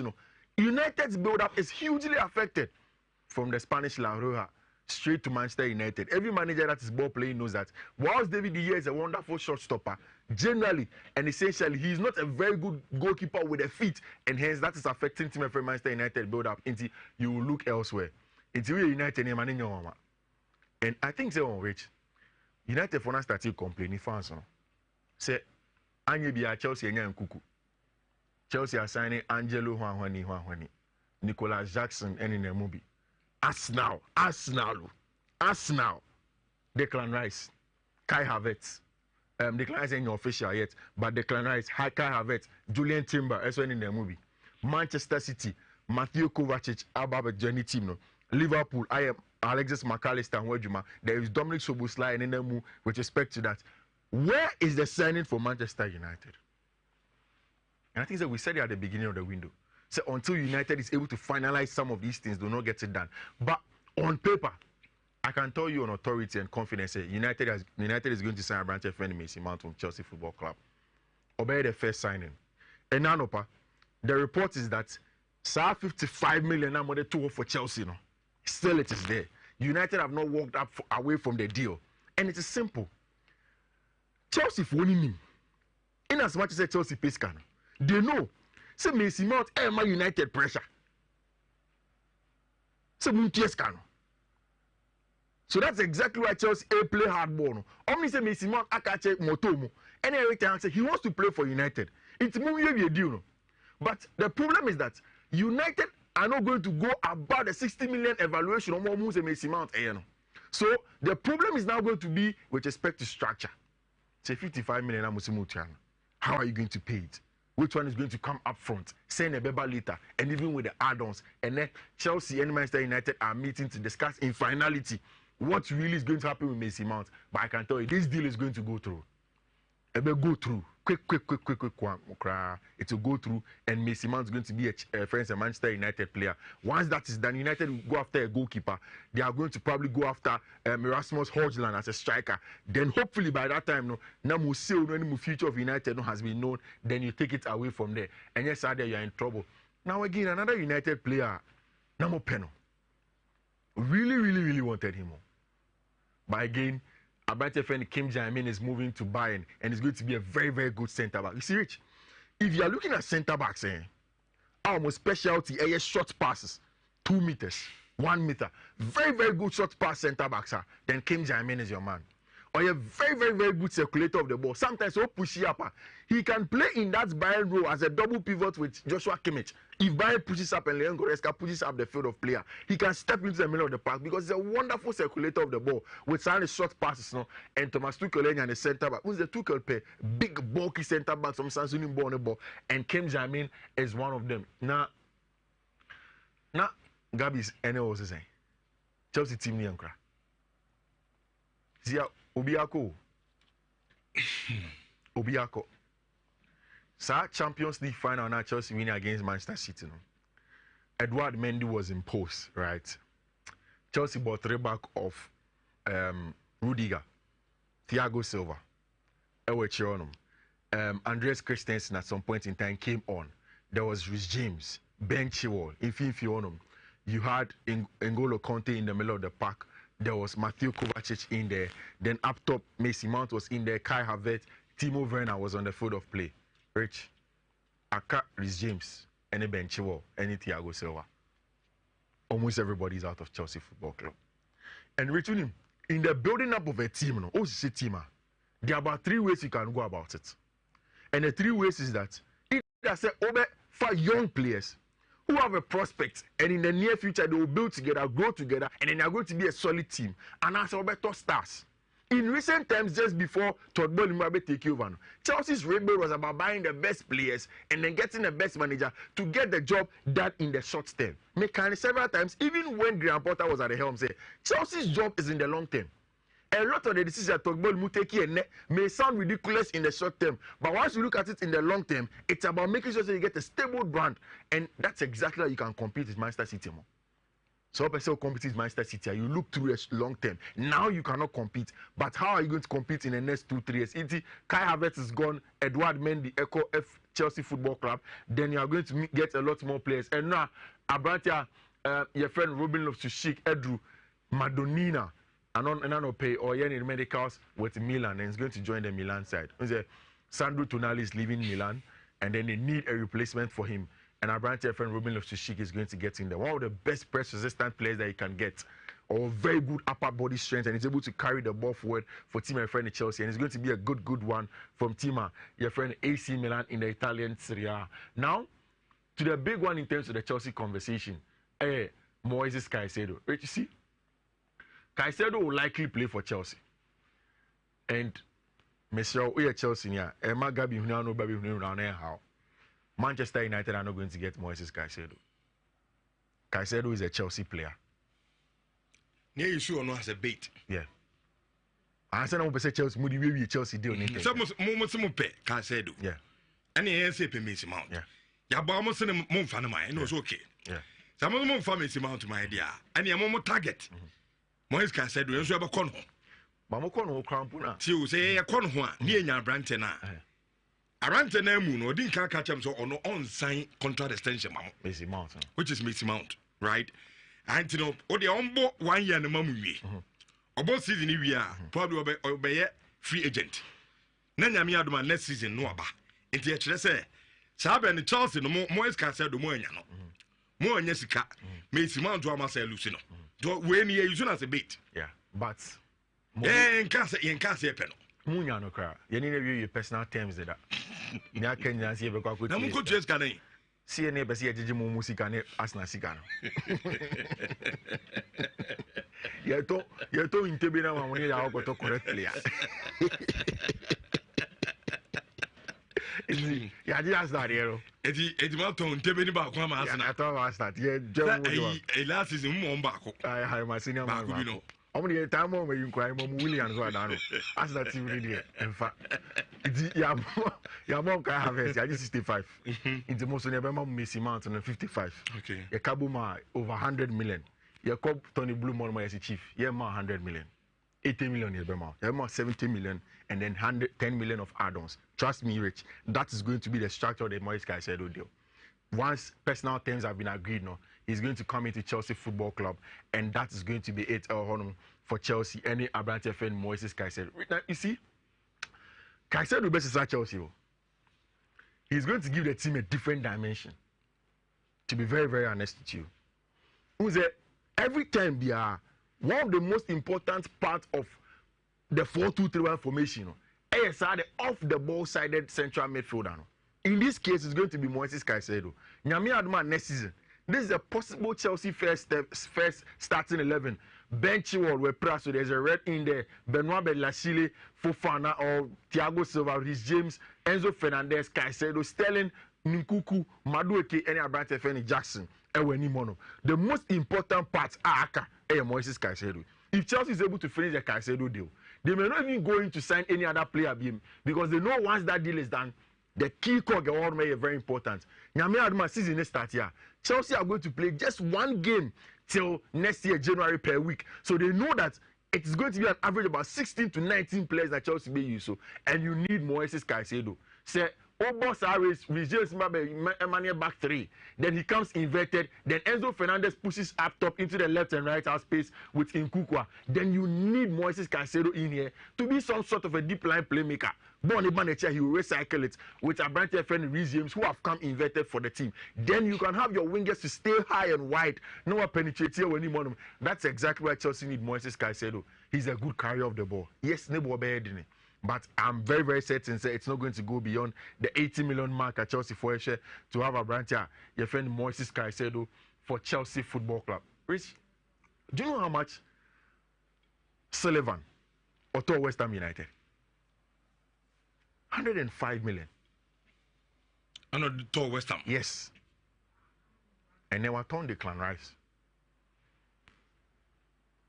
Official fee in free West Ham in free West Ham but a largely reported figure. The same 105. Yeah. Because I'm almost 200. Now 5 add-ons. And the scan out the better team no. Yeah. Or torn one player. Yes, Wajinisika. Yeah. Wow. Tom, that's a good deal. The best deal you can ever get. You see, Rich Unim, before I say anything about this West Ham Declan Rice deal, Man City, Omachiro said they are the big boys in the English Premier League. Unim almost success no money. They are leveraging on it. They know say player be in Manchester City. Omni say team you go and work with Pep Guardiola. So the plan is simple. You buy player. That's how boy that's a over evaluation. We pull away. No kasakase bia. They did it to Harry Maguire or Leicester City. Leicester bought 80 million cemento and a United Cocoje in the team. They did it to Chelsea Football Club. They went to Mark Cucurella at Brighton. Tony Bloom said 60 million. Man City said how? How do we pay 60 million for Mark Cucurella? Mentor came to Chelsea Football Club and again to Arsenal and then West Ham. They went to a branch friend of Declan Rice. In excess about 90. Manchester West Ham say they moved away from the deal and Arsenal got it done. He is going to be an Arsenal player. Arsenal midfield is going to be a very, very good one with Declan Rice in there. The numbers are good to show. I won't feel for them. You see, may change. Me person me who Declan Rice with Thomas Partey partners. I think that stability and mass Arsenal midfield no, one of the best that you see in the game of football in recent times. Declan Rice is a top player with respect to the Arsenal team, with and without the ball, especially without the ball when he's playing with somebody like Thomas Partey, a wonderful number 8. Even in that 6 area, if you have him, you have everything that you want. Once the team push it up to get a job done with Kai Havertz as the 8 now. Arsenal, according to Mikel Arteta, also with Kai Havertz, any Declan Rice, they are looking to play in some form of a 4-3-3. In this 4-3-3, they are either going to have Jorginho or Thomas Partey as a sitting midfielder. Then there's going to be Declan Rice and Kai Havertz on the left hand side of midfield. Why is Declan Rice on the right? Rich, what this means is that when Arsenal are with the ball, that's a Kai Havertz a movie up. That's our attacking spaces now. Gabriel Jesus Beja will need more. Now you are going to get a base of Declan Rice and Thomas Partey. Declan Rice more brute, more aggressive, and very, very good in terms of the cognitive ability to read the play and make out danger for their counter press or anymore. That's exactly what Arsenal want to do. They want to have a fair bit of balance between aggression, combativeness, and the technical ability or anymore. Arsenal's team is almost set to reach. But me, who's Arsenal should this like ambition in a long time? Oh, sir. Wait, when was the last time? And you see, I guess one more young players in a Chelsea fan. Arsenal used to do that. The Chelsea way in a Chelsea coach is here. That's what Arsenal used to do. You go out and get young players. This time in English Premier League, proven players. So almost already made. Yes, Give us result. Yes. 20 years they've not won English Premier League. They want to do with Declan Rice and they can't have it more. And there is balance. Age-old players. Some people from the Arsenal Academy. I'm for reject. Oh, say reject in the way to me. I'm say already made the no crano. Teams no more born. Ebia Declan Rice now because say yes on the campaign. Oh, Rich, but Rich, no cranny say oh. Kind nominee at the end in you. Rich, no cranny say you truly. You beat me a diagro. Okay. You beat me. But the reality is about he's a top player. But I don't know. Kitu be say me 10:58. Me Musa will be as a war. Yeah. any info about a year because I'm for the business say how far Kylian Mbappe from PSG to Real Madrid. Rich, I said me catch you the last time. It will take serious financial engineering to get him this summer.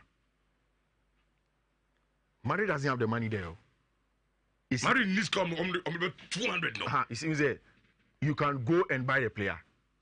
Now, they are saying a proper structure. What year one at this point, 30 years later. But they don't have a very good relationship with the Qataris or Paris Saint-Germain. So the Qataris will want the money or a chunk of it up front. Okay. And after Aurelien Tchouameni, after Jude Bellingham, after all the deals Madrid are here in recent times now, it is going to be difficult after Santiago Bernabeu redevelopment now. Madrid doesn't have the financial muscle, mind you. In the Spanish La Liga, only are much more strict because they know some clubs now financially are not some of the best in Europe. So they do not have the financial muscle to get a Kylian Mbappe deal done now. Even Liverpool could have any says can. That is why for me, make I say, per my own academic guesses now, my analysis now. What I'm thinking is that Florentino Perez's grand plan no, for Kylian Mbappe is to force him and get him next summer for free. Well, I say Florentino Perez, Mbappe, mommy. Yeah. I don't catch him, mommy. They say, at the end, some person branch never found the idea also. Well, any cut off for the relationship, we almost said the last time, no. How many 200 million bid in a coy? Cut off for a reply, not even a reply. That 200 million, how they saying I thought Jude Bellingham. It's a chance that can go now. In the new already. Yeah. I want to be taught your money. Yeah. And I'm going to be taught, come on, finger, no money. Yeah. I'm the beside a Jude Bellingham about development. Exactly now. I see. It's Mbappe doing this summer. And it's how I'm this star. I'm saying, so the show to Mr. Branch or background. And this season. Yeah. You see, a bit more about this season. A bit more about this season. But what is so bad? The financial engineering Ube Huno. Imagine your friend is Matteo Alemany Campo Yama Barcelona. It will take serious financial engineering to get Kylian Mbappe to Real Madrid this summer. And yes, the most viable for me. A very nice summer for Madrid to get a branch friend Kylian Mbappe. Okay, I entrust a Thursday edition of Ishna. The guitar passports Fifi Manfred. And Martin and Council Farmers at Nebra. Transfer Bay. And an purpose a Kahwasem and so at the mount. Farmers in the Facebook in Shawan 4.5 FM. Yankin Kai and so Emfa Amount. Pimson TV, job training no.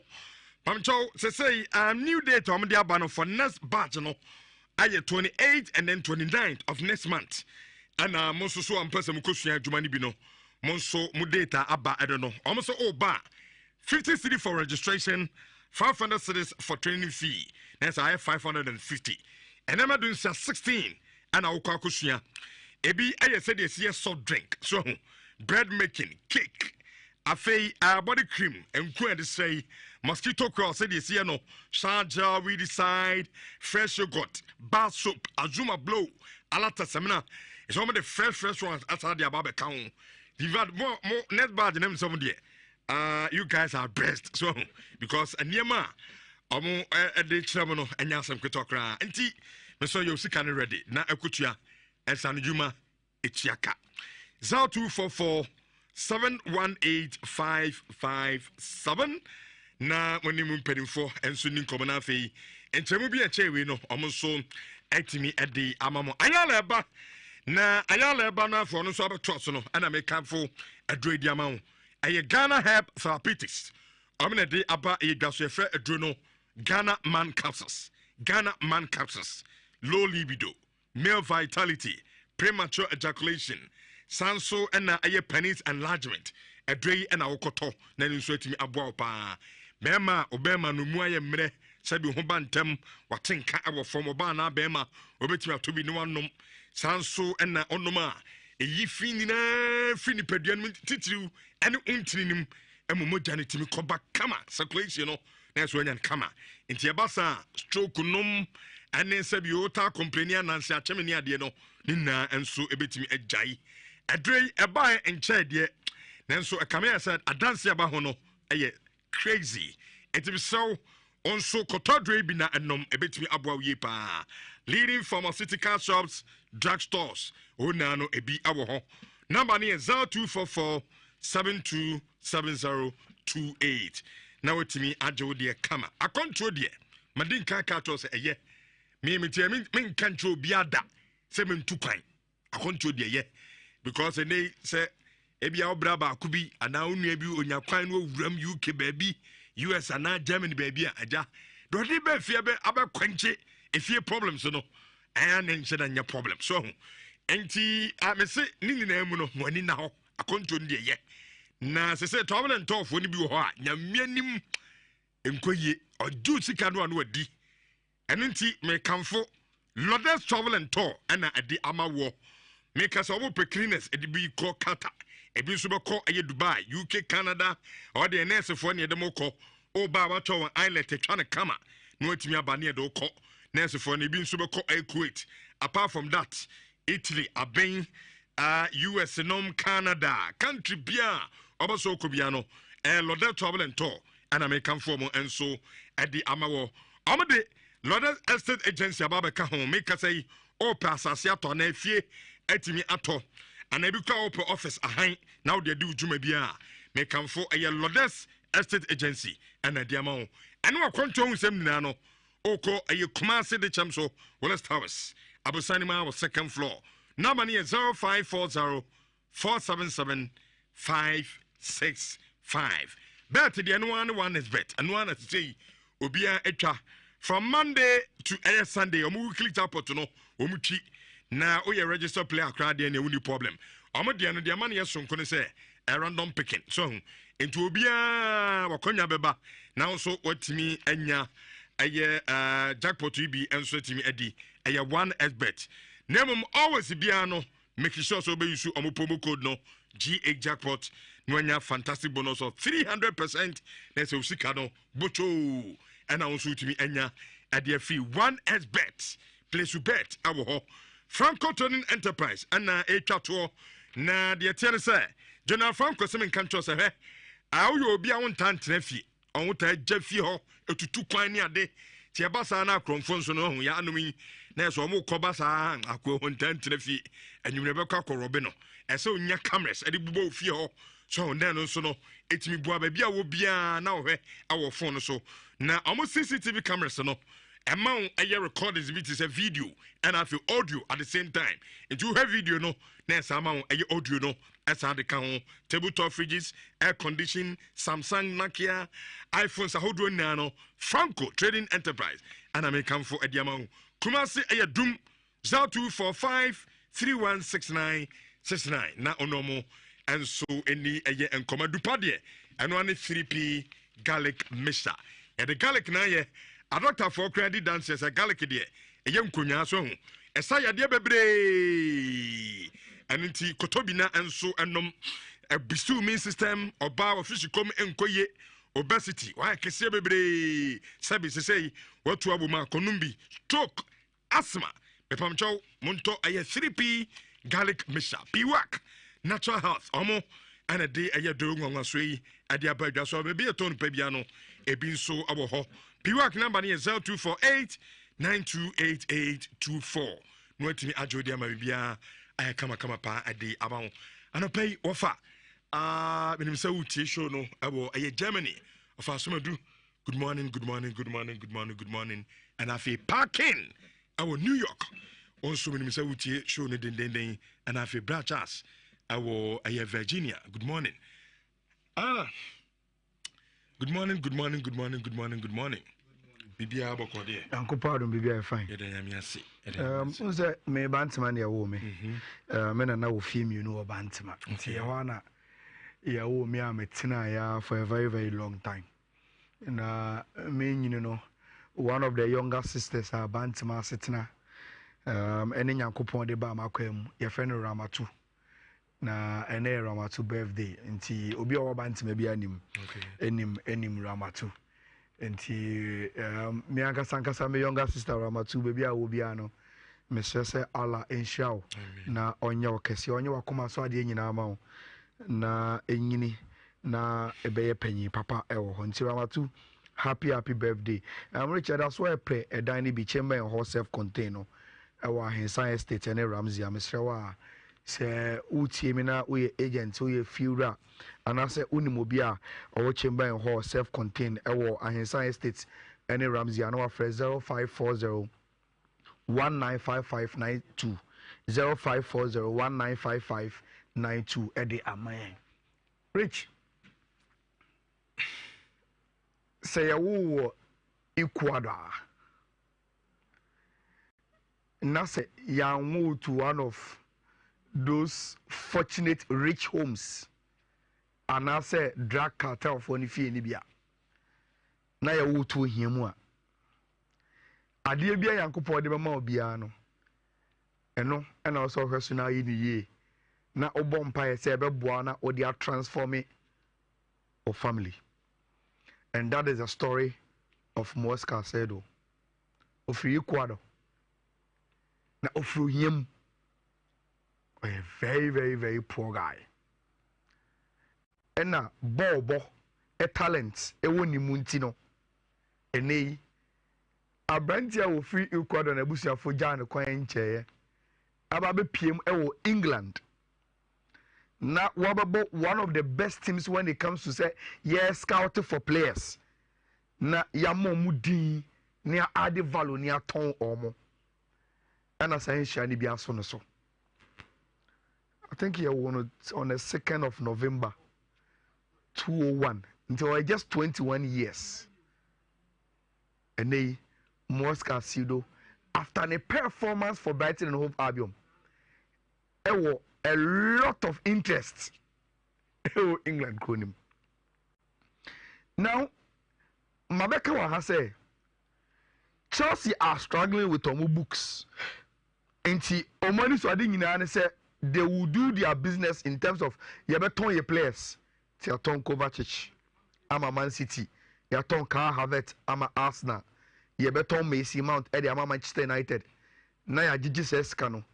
We are near Tom player be say Ruben Loftus-Cheek ama AC Milan near Tom Christian Pulisic ama AC Milan na yeja Edward Mendy kwan ema no ko Saudi na de Ziyech aka ho no ko Saudi N'Golo Conte no no so ko Saudi ye sa business ni nyina awia na ye hu say ye books no ye far away from Premier League any UEFA financial fair play no.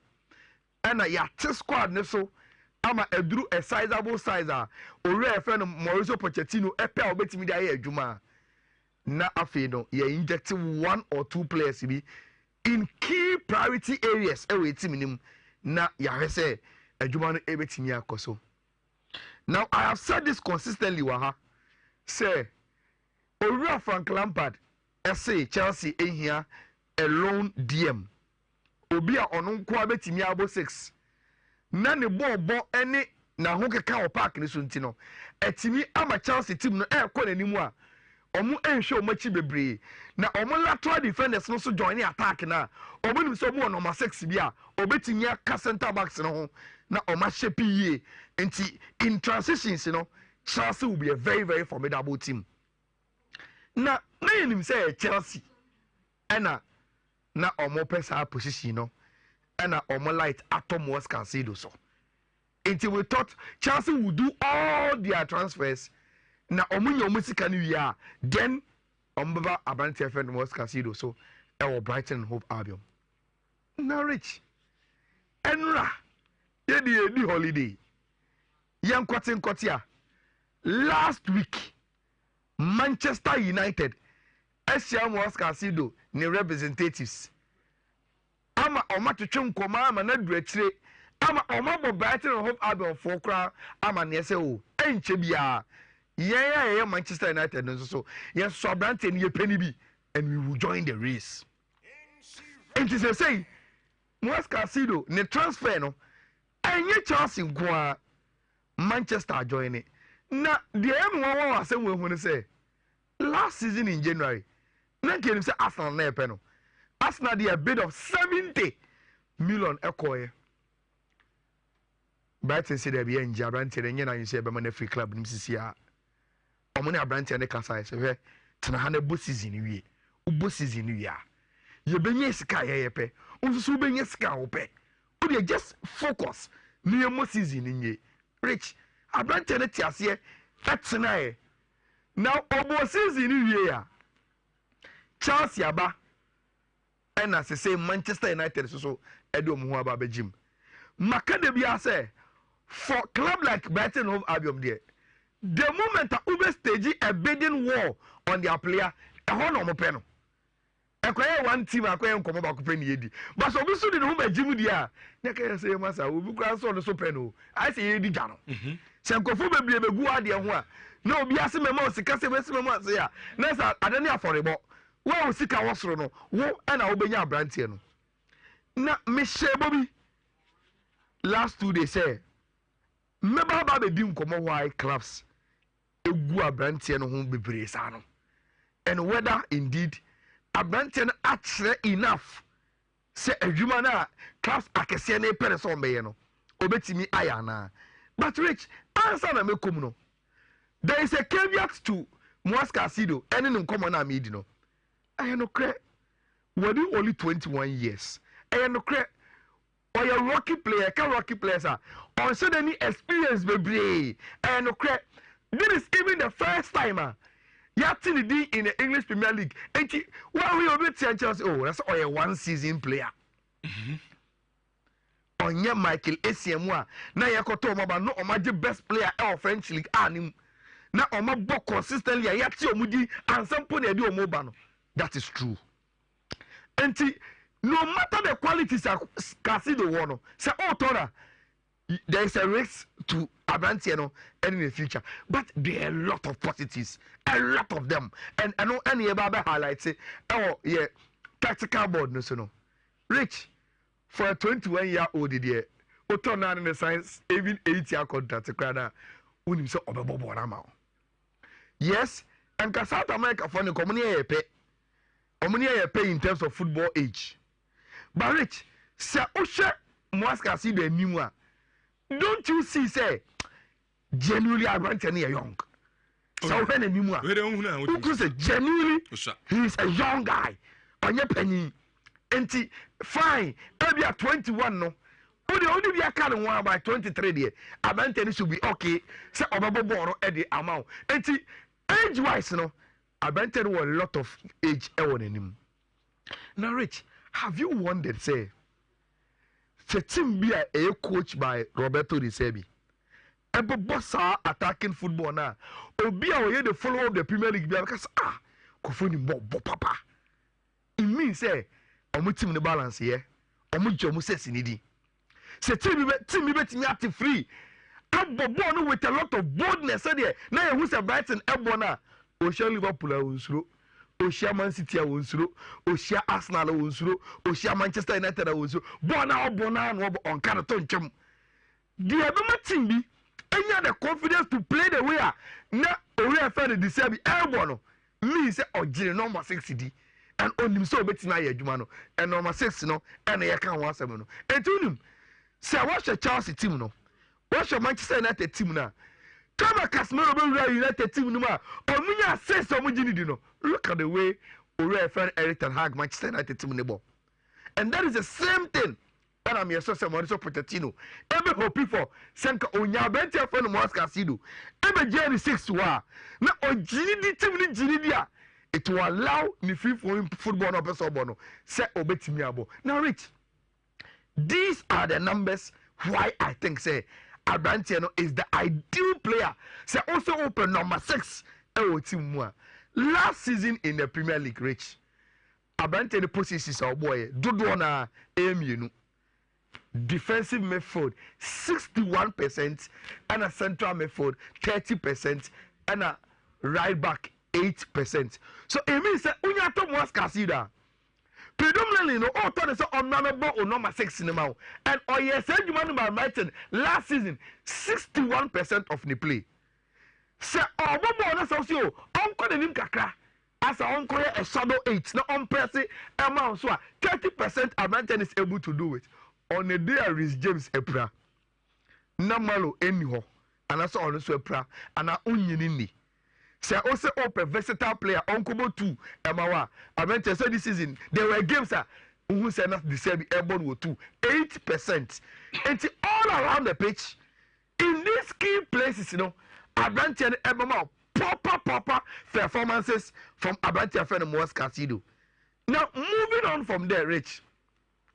Sir Ubo says in modern day football rules no doso unim say team no transition here ko animu a most of the teams percent the lateral defenders the Ghana have 2 and 3 no ekobi kobi si center halves no emba omumu na wa we defensive midfielder ne be shem ema omo meboa say yes na kuta ball na de ye di ball ni ko anim na yenye sa team na ye bebo edi ko 3 back ni bi na be say ko anim a we want your number 6 no say ye push ye ho ko anim a e wo so no so ball anim say ye press your opponent now you start from your strikers now your number 6 no must give us the structure say they be your press no e kwa bia nem so he must be everywhere say ball ni ti free na ye ba so na obi akwakoka mu a yes na say number 6 no say enkofo ball mu di ba die aha na danger ne wo either to the right or to the left na okoshe mai enti say ene say offer a morning day number 6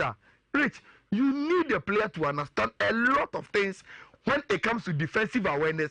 And even today, offensive awareness, the guy must have it. Now, that is what I'm talking about, Rich. Moas Casido is like prime N'Golo Conte. Look at the percentages in terms of the roaming our park. So when it comes to defensive actions, about 3% for her, about 4% for her, about 6% for her, but just say he's everywhere on the pitch. Baby, I Abrenton a percentage in terms of emra or spending, and that is what you need from a modern day number 6 everywhere. Oh, baby, I was a defensive duties. Biano, Abrenton friend Moas Casido.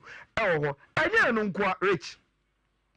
Many can catch or say, Brighton team no. Boni because na omu jamu number 6 nidi. Now Rich share ever Brighton team move for 2022-2023 Premier League season ni mu a over tackles per 90 minutes around 10 year 2.9 tackles on a first say ever Brighton team ni mu a over dual ones say abante no according to tackles na only ni ball no per 90 minutes or 6.3 on a first Brighton team nim sa over interceptions see a pass ball ama your colleague na Brighton make sure say pass no enko sa colleague no no or 1.6 per 90 minutes on a first Brighton team nim over possessing one yanko ball ni fi opponent no per 90 minutes Brighton near 7.1 on a first Brighton team nim and the reason why Brighton ebo sabo na eya ofe ni to mo mukuta ball no mo de ball ni komo ni ma woni gi ho da ne wo back mo ebo ball ni nyina ne say rich omo abentie bi a tackles duels interceptions possessing ni nyina no ono edika wo team ni ma obeye adwuma na ma as o main defensive midfielder and as a number 6. Now let's compare him to other players and the Uber Premier League ni ma ye bo amudi say omo ya ade na rich shade bi wa say e bobo na say udiem ejibo na ojebo na otimi piama yen ama ye ko anim na a result in setting ni bebo shots against your opponent na in a Premier League obi ani wonim sa de ne ye e Manchester City Abrante efe no Wodri say e bobo sa na wajebo ojebo na opia ball no ma ye ho na ye kwa a result in say e bobo shots e your team num Wodri our 19 when it comes to so we really possess that early to team elbow shot 19 Abantia or done cheap pay in the Premier League again is the Ecuadorian Abantia friend Moas Casido 18 and Sana Joe Paulino Wangasa Abantia Casimiro and a Victor Lindelof and so etoso el honum enti Abantia no say abasa yenye possessing na yenye de na we find 10 overs no yenye from defense then return it into attack and result in shorter Abantia the only second toward the anokran only one and the difference between ono and Abantia your friend Wodri look say obo team is Brighton na say obo says rich you need to always be there say ball no ye de be ma wo untimi ntete untimi gasa me no eba say yankwaji ball no kwa na yi me ho you need to be part of the play.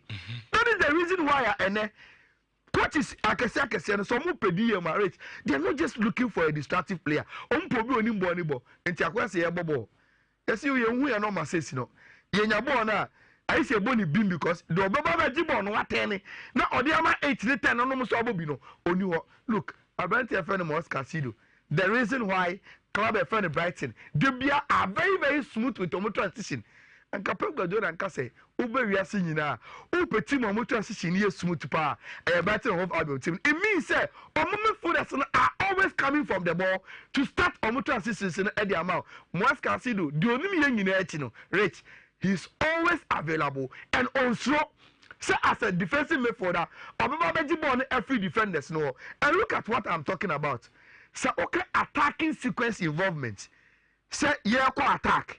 Now Abranten be involved in itself called the sequence in him, whether short chances creation and as a build up to short. Rich, look at the attacking powers of Robert in team. But look at baby Omu defensive midfielder no. In attacking sequence involvement. Pascal Groth, Alexis McAllister, Solimatch, then Mos Caicedo.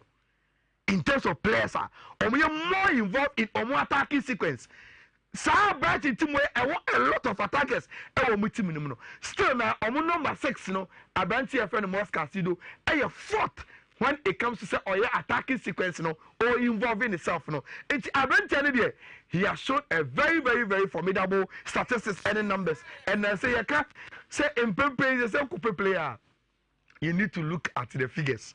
And Abranti a lot of figures are a chesa onim bobo. Sikasamu nyamai. Obia unkoti sikasam when it comes to the transfer. No, the enemy say Arsenal is 7 to call last time. And I'm going to say, Omonje, na Abranti ko Omontono. He say, what season every we're adding more value to the self. Chelsea say, Omo pa Abranti no. Manchester United Edward Muhajimu. He say from 70 no. Say na see declare right money na 104, 105. Be yem peg no around be 90 100 90 100 no. And you omun kwam na ayede. Ono ezo asa chairman lebi no. Onya bankwado obi. Onya ba na brand so watch us brand ni bo. Nti oba na odi ajo. Kasa do there so fine. Very very very fine. Plenty. You be follow the transfer no. Rich. Arsenal den kase na nkatie o. Na say na Arsenal be tua pia na nkofo siri omo. Since 2016-2017, Arsenal more Champions League. Banka Arsenal and Casena na first ni Masna. Na komo G trophies, Premier League, FA Cup, Community Shield, no more GB. Now more players Eji Omudin. This is where they want to get back to. And I think that they are on the right path. So withdraw. Rich, what we say, I will say, now Arsenal for no obi through financial fair play no. Everybody say as a this season transfer they as Arsenal for now you imagine so many abribi. Rich, there is an Arsenal team OFM Mikel Arteta person building. Arsenal team are a lot of options. And say Osha Arsenal target or more any transfer market this one. Now all the year of first 11 for Arsenal next season. It seems say BBC na Obinya. Of course, Aaron Ramsdale, Ebedan Ipomu, Alexander Zinchenko ye fit obi antunu wono matre ho. Gabriel Magalhaes ni William Saliba solid. Ben White even as a center back no, he say obo right back kododo na. Arsenal so mo Pedro Timber. So munya na Abranti no ebetima ba betu Ben White honom. Then Oko Fifin wa yankase Abranti Thomas Partey say dey obetena bench. Na declare Rice ye di sika kesa kotono aba bebo. Then he plays with Kai Havertz. In 50 because so when Sika have it or may invest anymore, he comes more than Abranti friend Emil Smith Road, then Martin Odegaard Bebo on number 10 with Bukayo Saka, Gabriel Martinelli, and Gabriel Jesus anymore. And see, even before season never started, consider the Arsenal here in the last season. Never new boys now so no. A shit team no picture how Arsenal will grow, and that is the Arsenal team on best of way. But Rich. Last 2 seasons, Arsenal spent £165 million our transfer window. Among the players be said Ben White by Among Martin Odegaard free Real Madrid by permanent and Among Ramsdale and so as a goalkeeper ebe show mo team 145 million and almost spend there. Among fit we no and almost so there be 145 no enye enough. Then last season, almost spending 165. I don't know how Gabriel Jesus. Any abante fan Alexander Zinchenko. Ebeka omu team no hono. And ne after the second, Omobo Champions League. Rich. Eba ni saying and they Arsenal expanded the our transfer market. No. When you say over the last 3 years, Arsenal release omo financial statement. Omo pre-tax losses 226 million. Last season in Kwa, omo ti so about 165. Sisi financial experts say Arsenal release omo financial statement for 30th of June year womia. So 165 no, Arsenal be write off almost be 164. Nti Arsenal in kakra they are moving from almost COVID-19 pandemic and conform mass stadium. I may say kakra Arsenal write off omo debt na omo realm into so we break even na omo make profit. Now rich, what say oko UK? All petits say Premier League omo ticket board dimpa Arsenal ka ho. Arsenal will to Arsenal take it akosho ball. Ni board dimpa. But I'm saying club performance na ni soro. Champions League omo mobi. Enti na omo take it no. Ne to no ababy bi ho. Say Arsenal this second. And come here be first answer. And now they are playing the Champions League. And you imagine Arsenal take it. Ne buano and conform me promotion on koto. Arsenal na remu Champions League no. Who say we are Champions League in rich. Even without kicking a ball, Arsenal is 30 million pounds rich. Omumeji TV rights every Champions League in their account. And normal air costro and the club FN Arsenal. That is the reason why I Arsenal 80 top players no the way omo Elton no who's the time no don't worry me see for man no. Okay. Now yeah analysis on can have it way that Arsenal enya omo new abantia your friend Ghana Shaka and we've done the analysis here. Obi a follow you be enim say ya can wasam say Arsenal enya omo new can have it. Now you see omo wie can have it no. Na sa me ya omo ni Chelsea ewie about your friend Declan Rice no, their next target Adrian Timbesa or medical propose 30 million. I ask for it.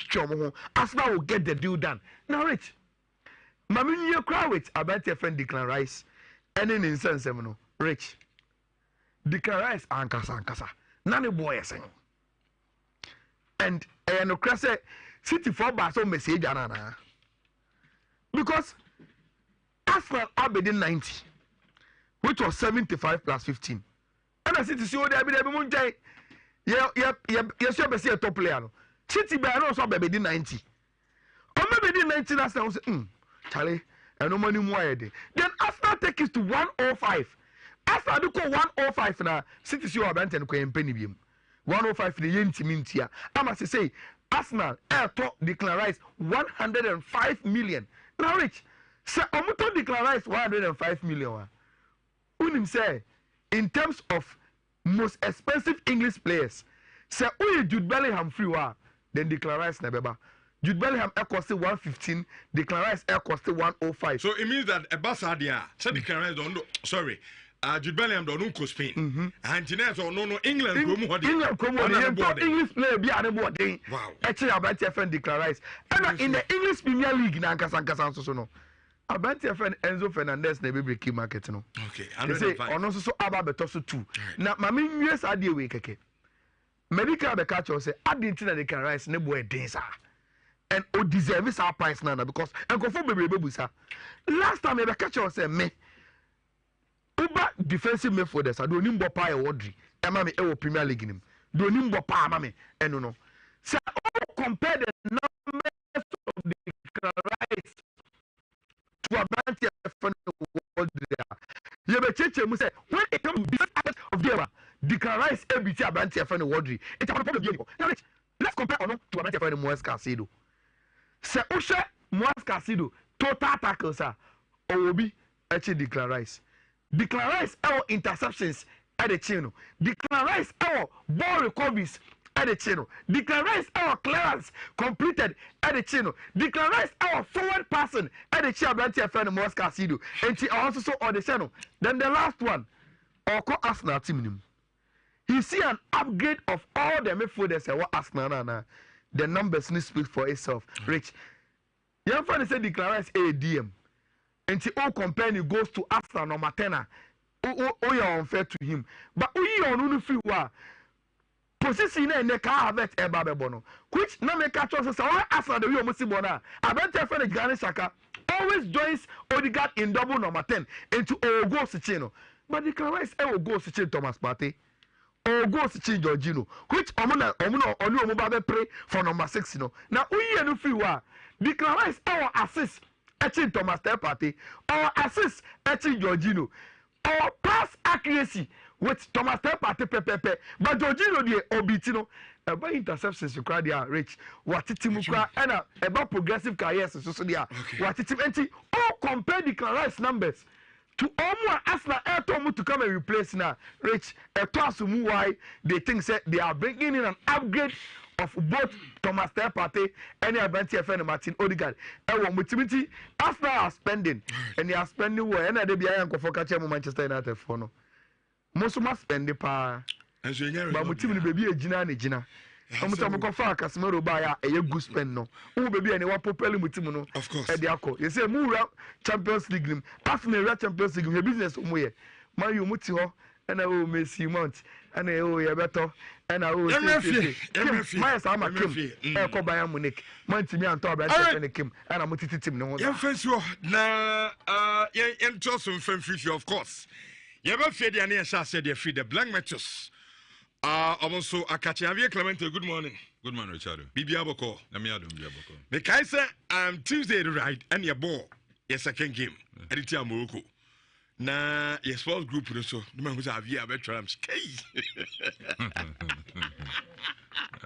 we again we dey na go through o mindsim dey na ko on say I think on Monday Monday sports me be catch us say ye ni Morocco game no ehia but Guinea ni Congo match no so e brem pa o ka sem chiro Guinea ni Congo match no so ehia pa all me so for game no to na ma say ye ni Morocco say ntimi anche Morocco shen na Guinea na say Congo sha e be go back to last one of games e be bo and as it stands now sana akwakoye Ghana say be qualifier ye here even a draw against Guinea say Guinea yes I'll say Guinea minim obaka say Moroccans na say omu deceive ya na omu first game omu dey Guinea for the boy no as a man said then who Morocco for ni but against Ghana Jesus Christ bo on say Morocco for the ball on say beating Ghana 5-1 Ghana okay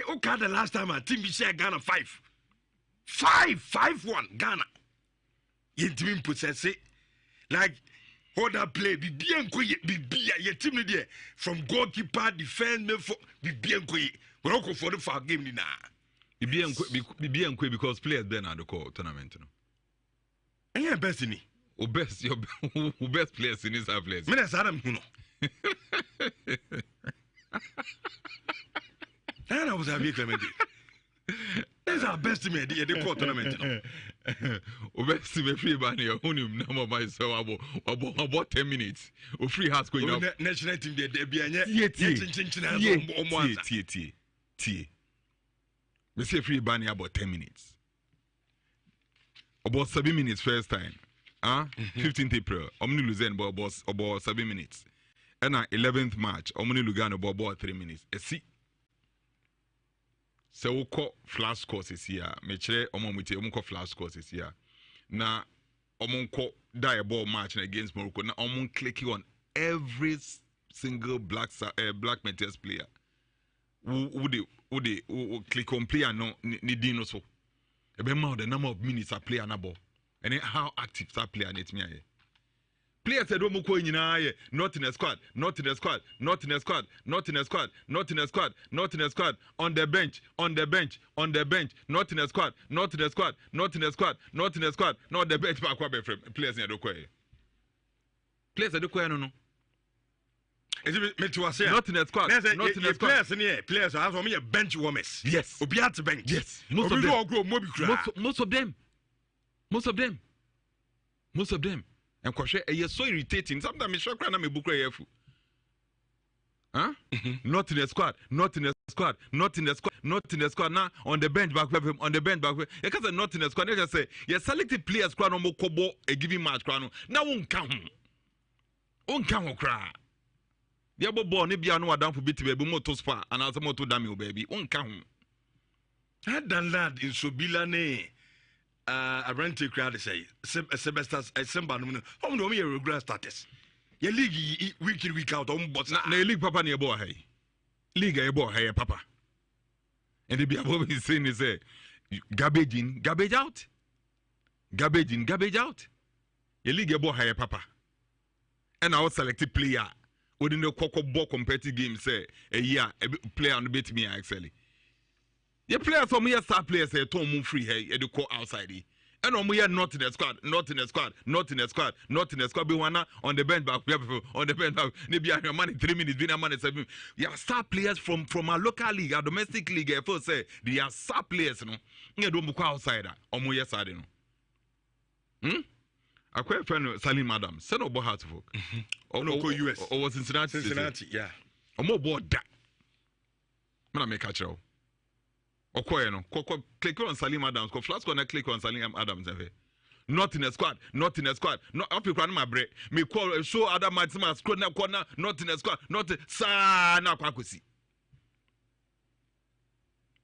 but he was a starter for us because of our US Cincinnati FC no ball enti that's why a starter free ban here Fatah Saku okọ ye star player no okọ outside no about 485 minutes of football 485 minutes of football so divided by 90 we are looking at approximately 6 matches 1 2 3 4 5 6 matches 5 point something but mine is 6 1 2 3 4 5 6 matches no abo free ban de maka Emmanuel Siem about 304 minutes of football of course we pry and we can say about approximately 4 matches but tanko so no nyande just saying.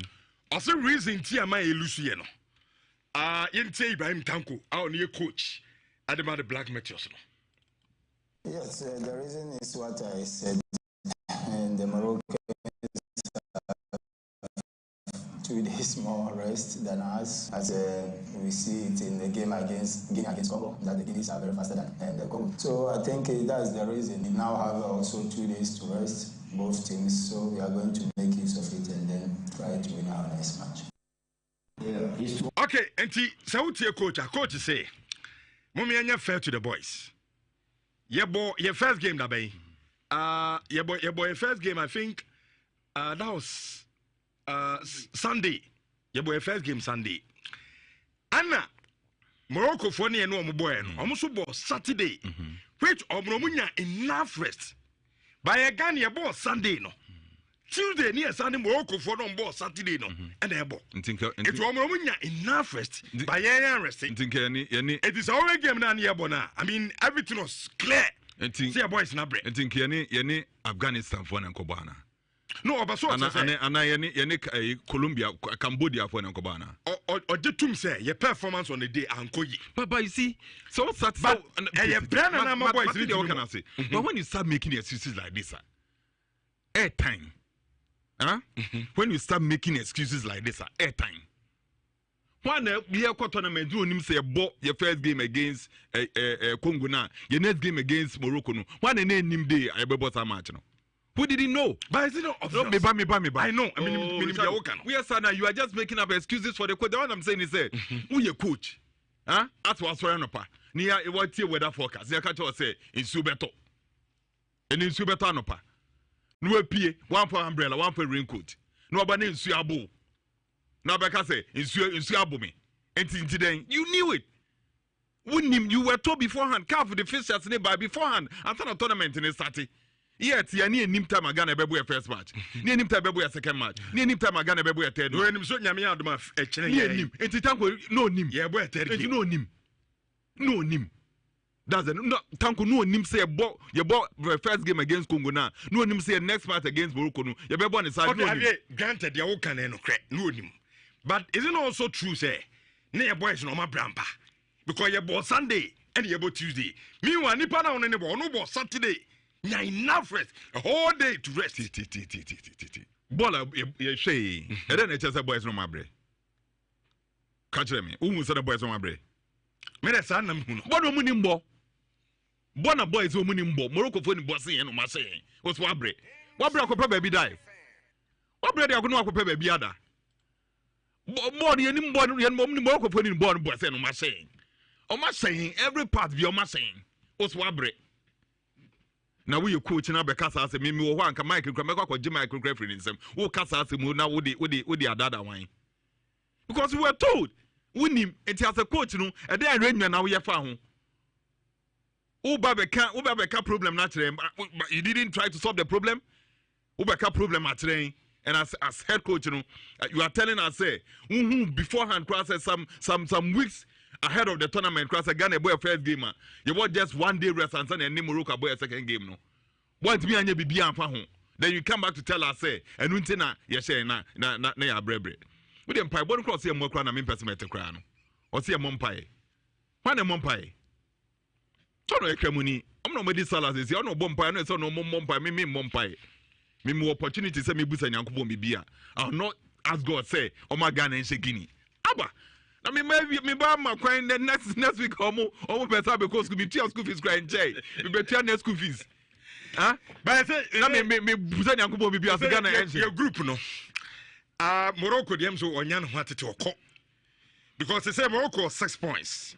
Guinea about tosumi 3 points. Ghana so tosumi with 3 points.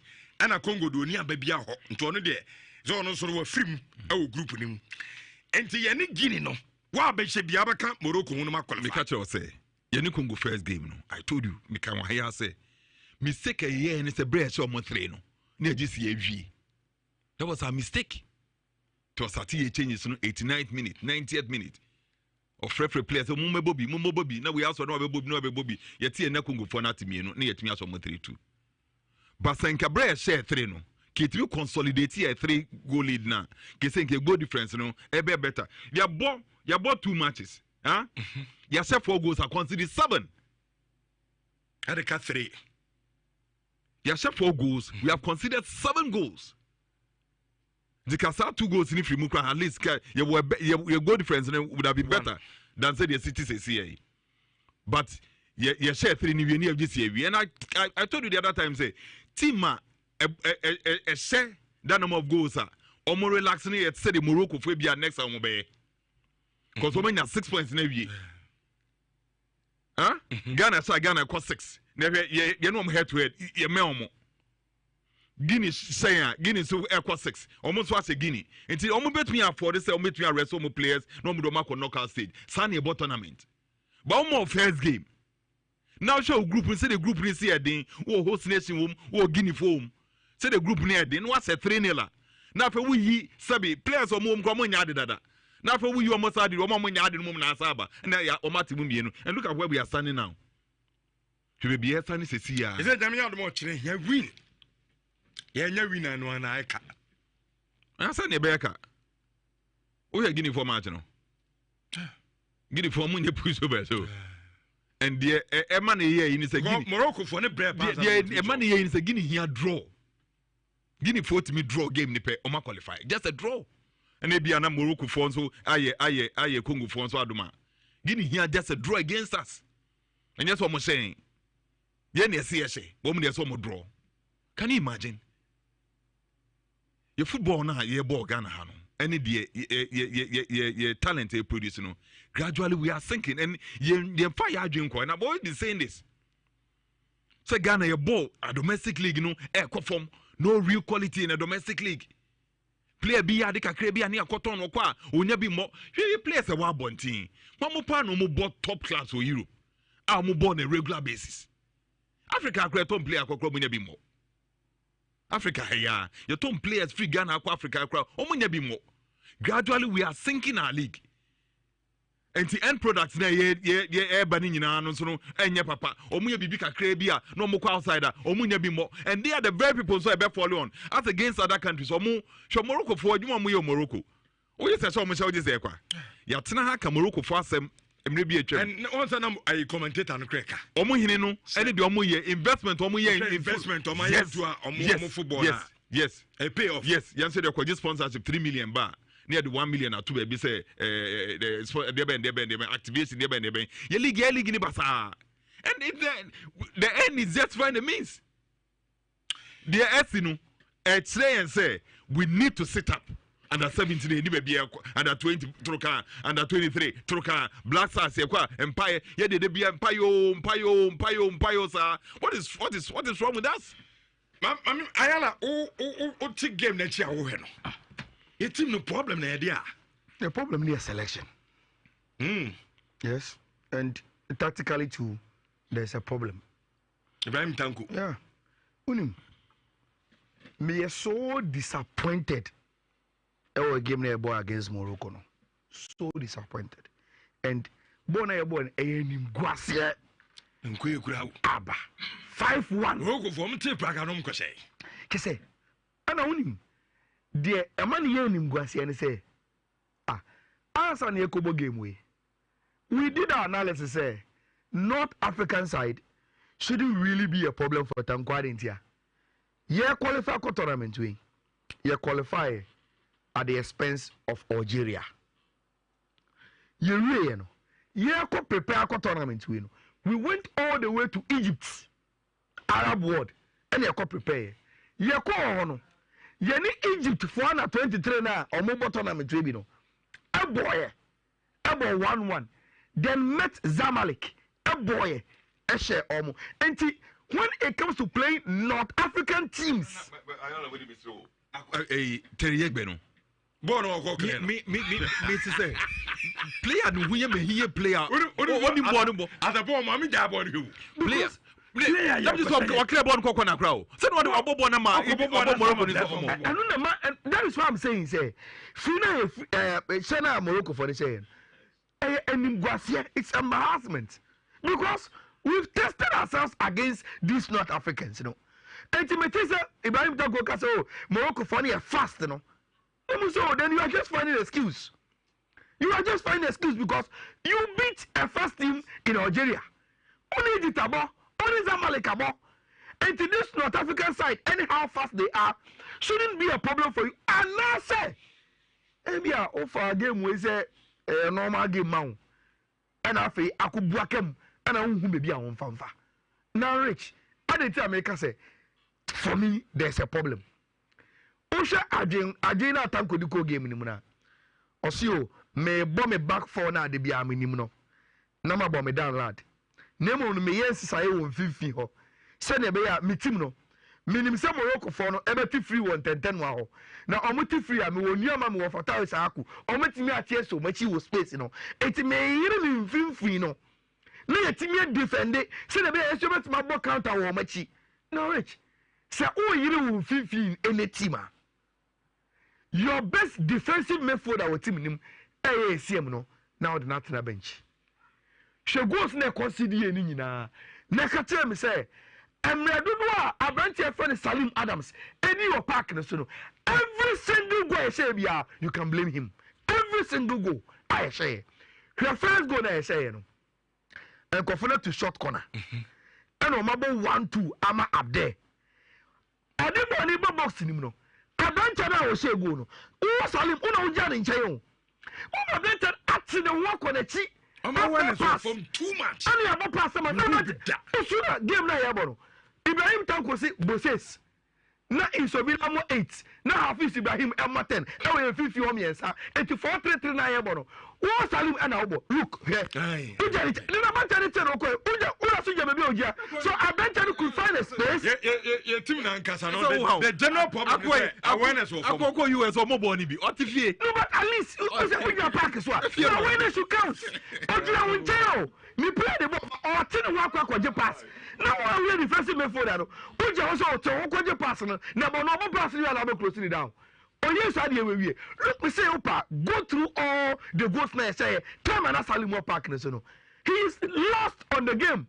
And confronted some way fasting and all who so look at the simple defensive mistakes we are there. Show me that goal. I'm about 1 2 3. Meaning say what goal. What about pass a head didn't pass to defend a war pass. Overcome this year. But maybe they say that is the reason why you are flats. Because when you are flatter, you have 1-2. There is no way you can defend it. And if ever say that, me for that me jibo number 10. Now I pass the ball, I'm a striker. no owura sa and you do first near so flat say oba pass no owura na ope one passer you nya flicky ball fa wo so pe no abenta no kwa na aka no oba ball na say oba to be pass ball no correct no oba be central midfield central position in your box ya carry ball na man back no oba ball na say no kwa na gina ho so terrible now unim oye changes na odi esi mba game nim no you could see say after a team no midfield no look Coach Ibrahim Tanko Michael Osei Atram munim you know anyam obi na beka you know say esem no obo baso no on the best midfielder away team nim in terms of experience stature ball and kasabo you know anti mislamo for any reasons no play the guys who know how to play now obi ebusa say oh say Ghana for some chop for no mo se chenchira ye menchi e free e ba ne na ye moye ma no ye bo a ye bo na ntina ades enye ne akwakoje enu so ya hye na bo ye nko no e mpu no abobi na make say pass no kra nko even original park no so no ye say ye no o se de we are all pressing any few times about the back o se obo ma no bo po go na fatali sa akushe na yes go on the trailer it was him who tried to say bona ye boy no you could clearly see say your team know how to break down in trouble very embarrassing now you need to beat one Guinea team as like for Morocco for break pa aside Morocco for bro mo brain so what she Guinea matches now they are very formidable side which me can now and I'm a very real person. We need a miracle to beat Guinea. We need a miracle. Medimosis Process Center. Tanko says will be arrested 2 days into the embassy. Medimosis Process Center, me pacho, maybe I would see me. Na bi yes can be a say or post no asama bahwa. Me so konakochi aye postakoti anana capsules no na enum ebe 2 ase e dia bawo no adun so boko. Ana bi kra fe na apesa ukọ na ye test ne hwe opposite ne de mawa and so Medimosis Process Center e ho a omo etwen wo ye de Mediplex aba ememeduro no and en gal capsule no and so a mean beaster am me beast mean system no ama won so bibia aye kama ade ama ema so no famaka x no e wo dwa so a ofichi komini ade nna no bibia be kama and so ade ama wo ya insurance enti yade bia ha obia no de come Medimosis a omejo insurance no no mo de ahwe kama yade bia ha obia omo clinic omo hwe and so awo ho o se na wo problem o teeth on wo se no wanya problem bia wo a and so betu de akona afei omo hwe o se no ade ama wo yo ahenema kokoben off Obuasi Santasi Road and omo so ewo yana mane 0249542481 namno mo enin komo mi twam kitua bi ni abeto so de ama ye ba be mam has ane coach anoka update no. Do you want to reclaim your energy and vitality? Ghana capsules made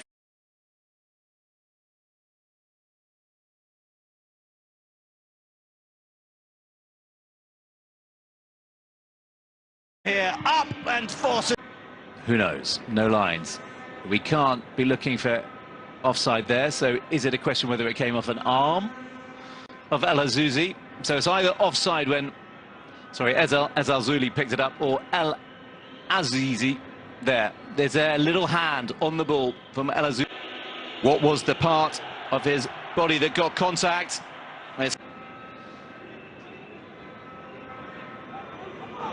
Well, Ghana really have yet to get started. But they've hit the post there. Stunning effort. Yeboah, I think it was. It was indeed. Did it take a little nick, a little deflection? Saibari from Morocco looking to double their lead. Driving run at the heart of the Ghanaian defence. Back to him. Is he offside? We'll find out later, but he's got the ball in the back of the net. But there it is. The flag is indeed up on the midfielder. Well, that's not offside. And so they are going to have to take this upstairs once again to VAR. And I think Ghana are going to find themselves 2-0 down within the opening 50 minutes, because that certainly needs to be checked. Lovely little flick round the corner from Begraoui.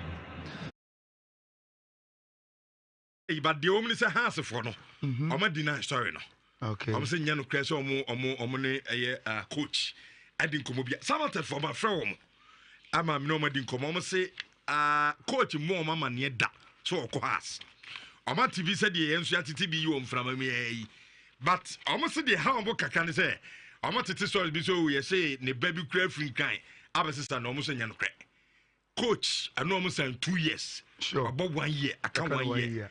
As we speak, on can't come to a cover. Of course. And you don't really say, Coach, I know Walker is still their coach. So open a brand new medium come. Now, Omano on Casa. I don't think a house intimate marble. Sure. Or you'll be coach. Into say open a woman confirm a trouble. Who didn't come on and send also di. Now, weapon has a pet and all catch you. And yeah, now, and I think that I know what kind of fetty house bufano. And you bet me at Zando Mone, Fatulo Mumu, Musa, house supporters, and they say, Omo, ever encourage your management, and say, Omo Oka, Embra, Haka house of Fukana, and will he be a perfect fit at the man house? Now, what you know, Waka to us now, Kotokozuano Mubeno, Untewe. Kotokono say, I put it in a vacuum. And go for a cool many Chinana.